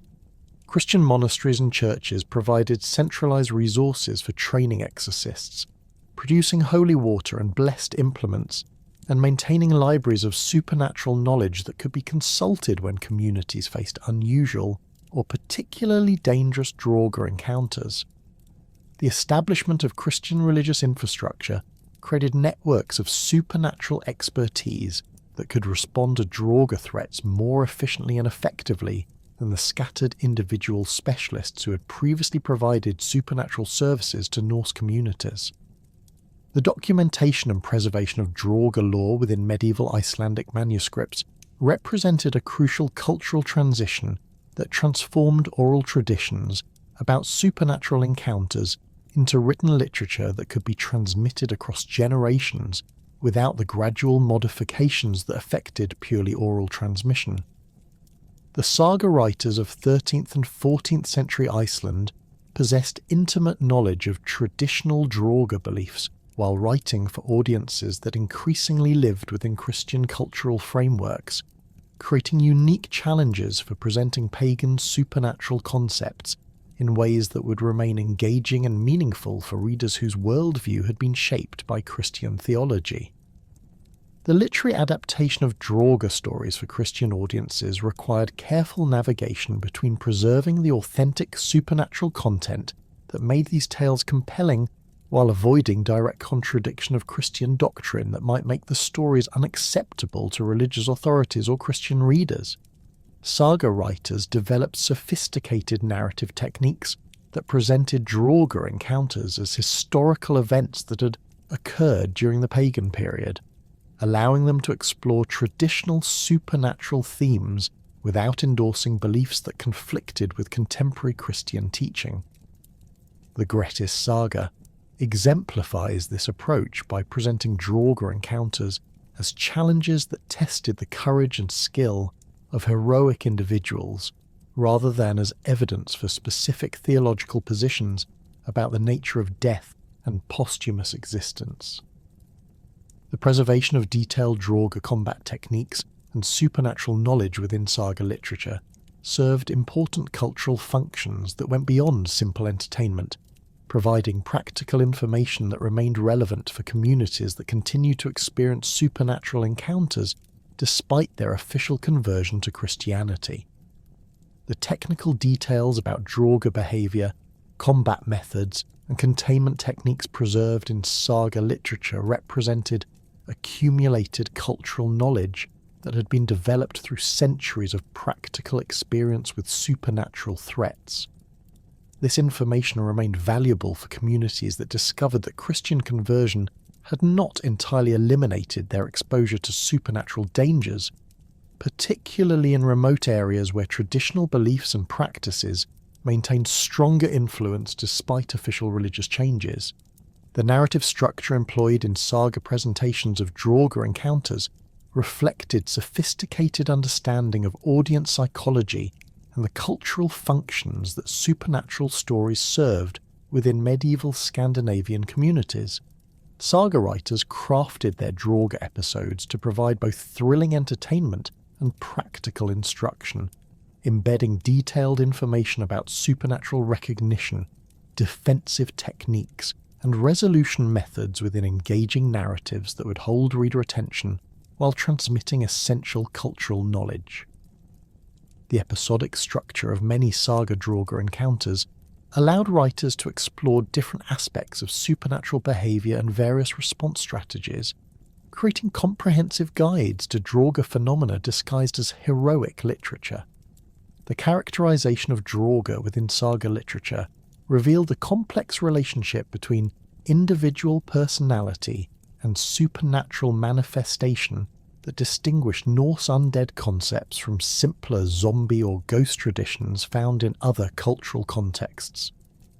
Saga writers consistently presented Draugr as retaining the essential personality characteristics, emotional patterns, and social relationships that had defined them during life, while adding supernatural abilities and motivations that reflected their transformation into undead entities. This psychological continuity between living and undead states created narrative opportunities for exploring themes about identity, justice, and the persistence of human nature beyond death that resonated with both pagan and Christian audiences. The evolution of Draugr characteristics in later medieval folklore reflected the gradual transformation of these supernatural beings from specific Norse undead entities into more generalized ghost figures that could be incorporated into broader European supernatural traditions. As Scandinavian communities became more fully integrated into medieval European Christian culture, traditional Draugr beliefs underwent modifications that made them compatible with continental ghost stories and supernatural folklore, while retaining distinctive characteristics that reflected their Norse origins. The Thidrek saga demonstrates this evolutionary process by presenting supernatural encounters that combine traditional Draugr elements with ghost story conventions that would have been familiar to audiences throughout medieval Europe. The standardization of Draugr characteristics in later folklore involved the gradual loss of specific supernatural abilities and behavioral patterns that had distinguished these undead beings from other types of supernatural entities. The complex shape-shifting abilities, environmental manipulation powers, and sophisticated intelligence that characterized Draugr in early saga literature gave way to simpler, ghost-like manifestations that focused primarily on haunting specific locations or delivering supernatural messages to living individuals. This simplification reflected both the declining practical knowledge about Draugr encounters and the influence of Christian supernatural categories that provided different frameworks for understanding posthumous manifestation. The transformation of Draugr stories into cautionary tales represented another significant evolution in how these supernatural concepts functioned within Scandinavian culture as communities adapted traditional beliefs to serve Christian moral and educational purposes. Later medieval versions of Draugr encounters often emphasized the consequences of spiritual corruption, unresolved sins, or failure to receive proper Christian burial, transforming traditional supernatural threats into illustrations of Christian theological principles about death, judgment, and redemption. The Sturlunga saga contains examples of this moralized approach to Draugr stories, presenting supernatural encounters as divine punishment for spiritual failings rather than random supernatural threats that required practical defensive measures. The incorporation of Draugr elements into broader European supernatural traditions created opportunities for cultural exchange that enriched both Scandinavian folklore and continental ghost stories, while gradually diminishing the distinctive characteristics that had made Draugr unique within the medieval, supernatural landscape. The increasing mobility of medieval populations and the standardization of Christian doctrine across Europe facilitated the spread of supernatural concepts between different cultural regions, leading to hybrid traditions that combined elements from various local supernatural beliefs. The influence of Scandinavian Draugr concepts can be traced in later medieval ghost stories from Britain, Germany and other regions, where Norse cultural influence had been significant during earlier historical periods. The persistence of Draugr-influenced supernatural beliefs in remote Scandinavian communities created regional variations in folklore that preserved traditional elements long after urban and more cosmopolitan areas had adopted standardized Christian approaches to supernatural phenomena. Rural communities in Norway, Sweden and Iceland maintained oral traditions about Draugr encounters and traditional defensive techniques well into the early modern period, creating folk knowledge that supplemented official Christian teaching about supernatural threats. These persistent traditional beliefs provided cultural continuity that connected medieval communities with their pre-Christian ancestors while adapting ancient supernatural concepts to address contemporary concerns about death, family relationships, and community security.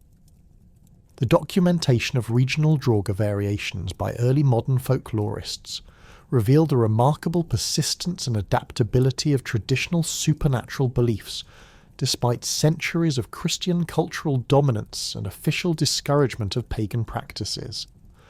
The collection efforts of scholars like John Arneson in Iceland and Peter Christen Asbjornsen in Norway preserved detailed accounts of Draugr encounters that had occurred within living memory of their informants, demonstrating that these supernatural concepts remained active elements of popular culture rather than merely historical curiosities. The consistency of supernatural characteristics and behavioural patterns reported by informants from different regions provided evidence for the authenticity and cultural significance of traditional Draugr beliefs. The influence of Draugr mythology on broader Scandinavian cultural identity extended far beyond supernatural folklore to encompass fundamental concepts about death, family relationships, and the proper relationship between individual desires and community welfare that shaped social behaviour and cultural values throughout the medieval period and beyond. The Draugr represented the consequences of allowing personal emotions and individual desires to override social obligations and spiritual requirements, serving as powerful symbols for the importance of maintaining proper relationships with both the living community and divine authority. These symbolic functions made Draugr stories valuable cultural tools for transmitting social values and behavioural expectations across generations. The impact of Draugr concepts on medieval European understanding of the undead created lasting influences that can be traced in later supernatural literature, folklore, and popular culture throughout regions where Scandinavian cultural influence had been significant. The sophisticated psychological characterization of Draugr as retaining human personality and motivation, while possessing supernatural abilities, provided models for undead entities that differed significantly from the mindless animated corpses found in other cultural traditions. This psychological complexity influenced the development of vampire legends, ghost stories, and other supernatural traditions that emphasize the persistence of human consciousness and emotion beyond death. The integration of Draugr elements into continental European supernatural traditions occurred through multiple cultural channels, including trade relationships, political connections, and religious exchanges that facilitated the transmission of folklore and supernatural beliefs between different cultural regions. The Viking expansion period had established Scandinavian cultural influences throughout much of medieval Europe, creating foundations for later cultural exchange that continued long after the end of the Viking Age. The Norman conquest of England, the establishment of Scandinavian kingdoms in Ireland and Scotland, and the extensive trade networks that connected Scandinavia with continental Europe all provided opportunities for Draugr concepts to influence broader European supernatural traditions. The scholarly interest in Draugr mythology during the medieval period reflected broader intellectual trends that valued the preservation and analysis of traditional knowledge as sources of historical and cultural information. Medieval chroniclers and scholars recognised that supernatural folklore contained valuable insights into the beliefs, values, and social structures of earlier periods, making the documentation of Draugr traditions important for understanding the cultural heritage of Scandinavian communities. The systematic collection and analysis of supernatural traditions provided foundations for later scholarly work in folklore, anthropology, and cultural history that continue to find value in traditional beliefs about the supernatural. The lasting cultural significance of Draugr mythology within Scandinavian identity reflected the deep connections between these supernatural concepts and fundamental aspects of Norse culture, including concepts of honour, family loyalty, proper burial practices, and the relationship between individual behaviour and cosmic order. The Draugr embodied cultural anxieties about death, social conflict, and the consequences of unresolved disputes that remained relevant concerns for communities throughout the medieval period and beyond. The persistence of these cultural themes ensured that Draugr stories continued to resonate with audiences long after the specific supernatural beliefs that had originally given rise to them had been modified or abandoned. As Christianity consolidated its hold over Scandinavian culture, and traditional pagan beliefs gradually faded into folklore and literary curiosity, the Draugr underwent their final transformation from feared supernatural reality into cultural memory. The great burial mounds that had once struck terror into the hearts of medieval communities became archaeological sites, the iron stakes and stone barriers serving as evidence of beliefs that seemed increasingly remote from the concerns of later generations. The detailed knowledge of Draugr combat techniques and supernatural defences that had once meant the difference between life and death became literary devices employed by saga writers to create thrilling entertainment for audiences who viewed such encounters as historical curiosities rather than present dangers. Yet the fundamental human concerns that had given birth to Draugr beliefs, the fear of death's finality, the anxiety about unresolved conflicts, and the desire for some form of posthumous agency, remained constant elements of human experience that ensured these ancient supernatural concepts would continue to find new expressions in each generation.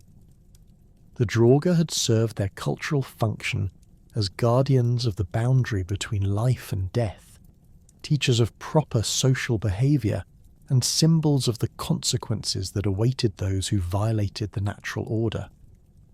Their twilight marked not the end of these concerns, but their transformation into new cultural forms that would continue to explore the eternal mysteries of mortality, memory, and the human desire to transcend the limitations of earthly existence.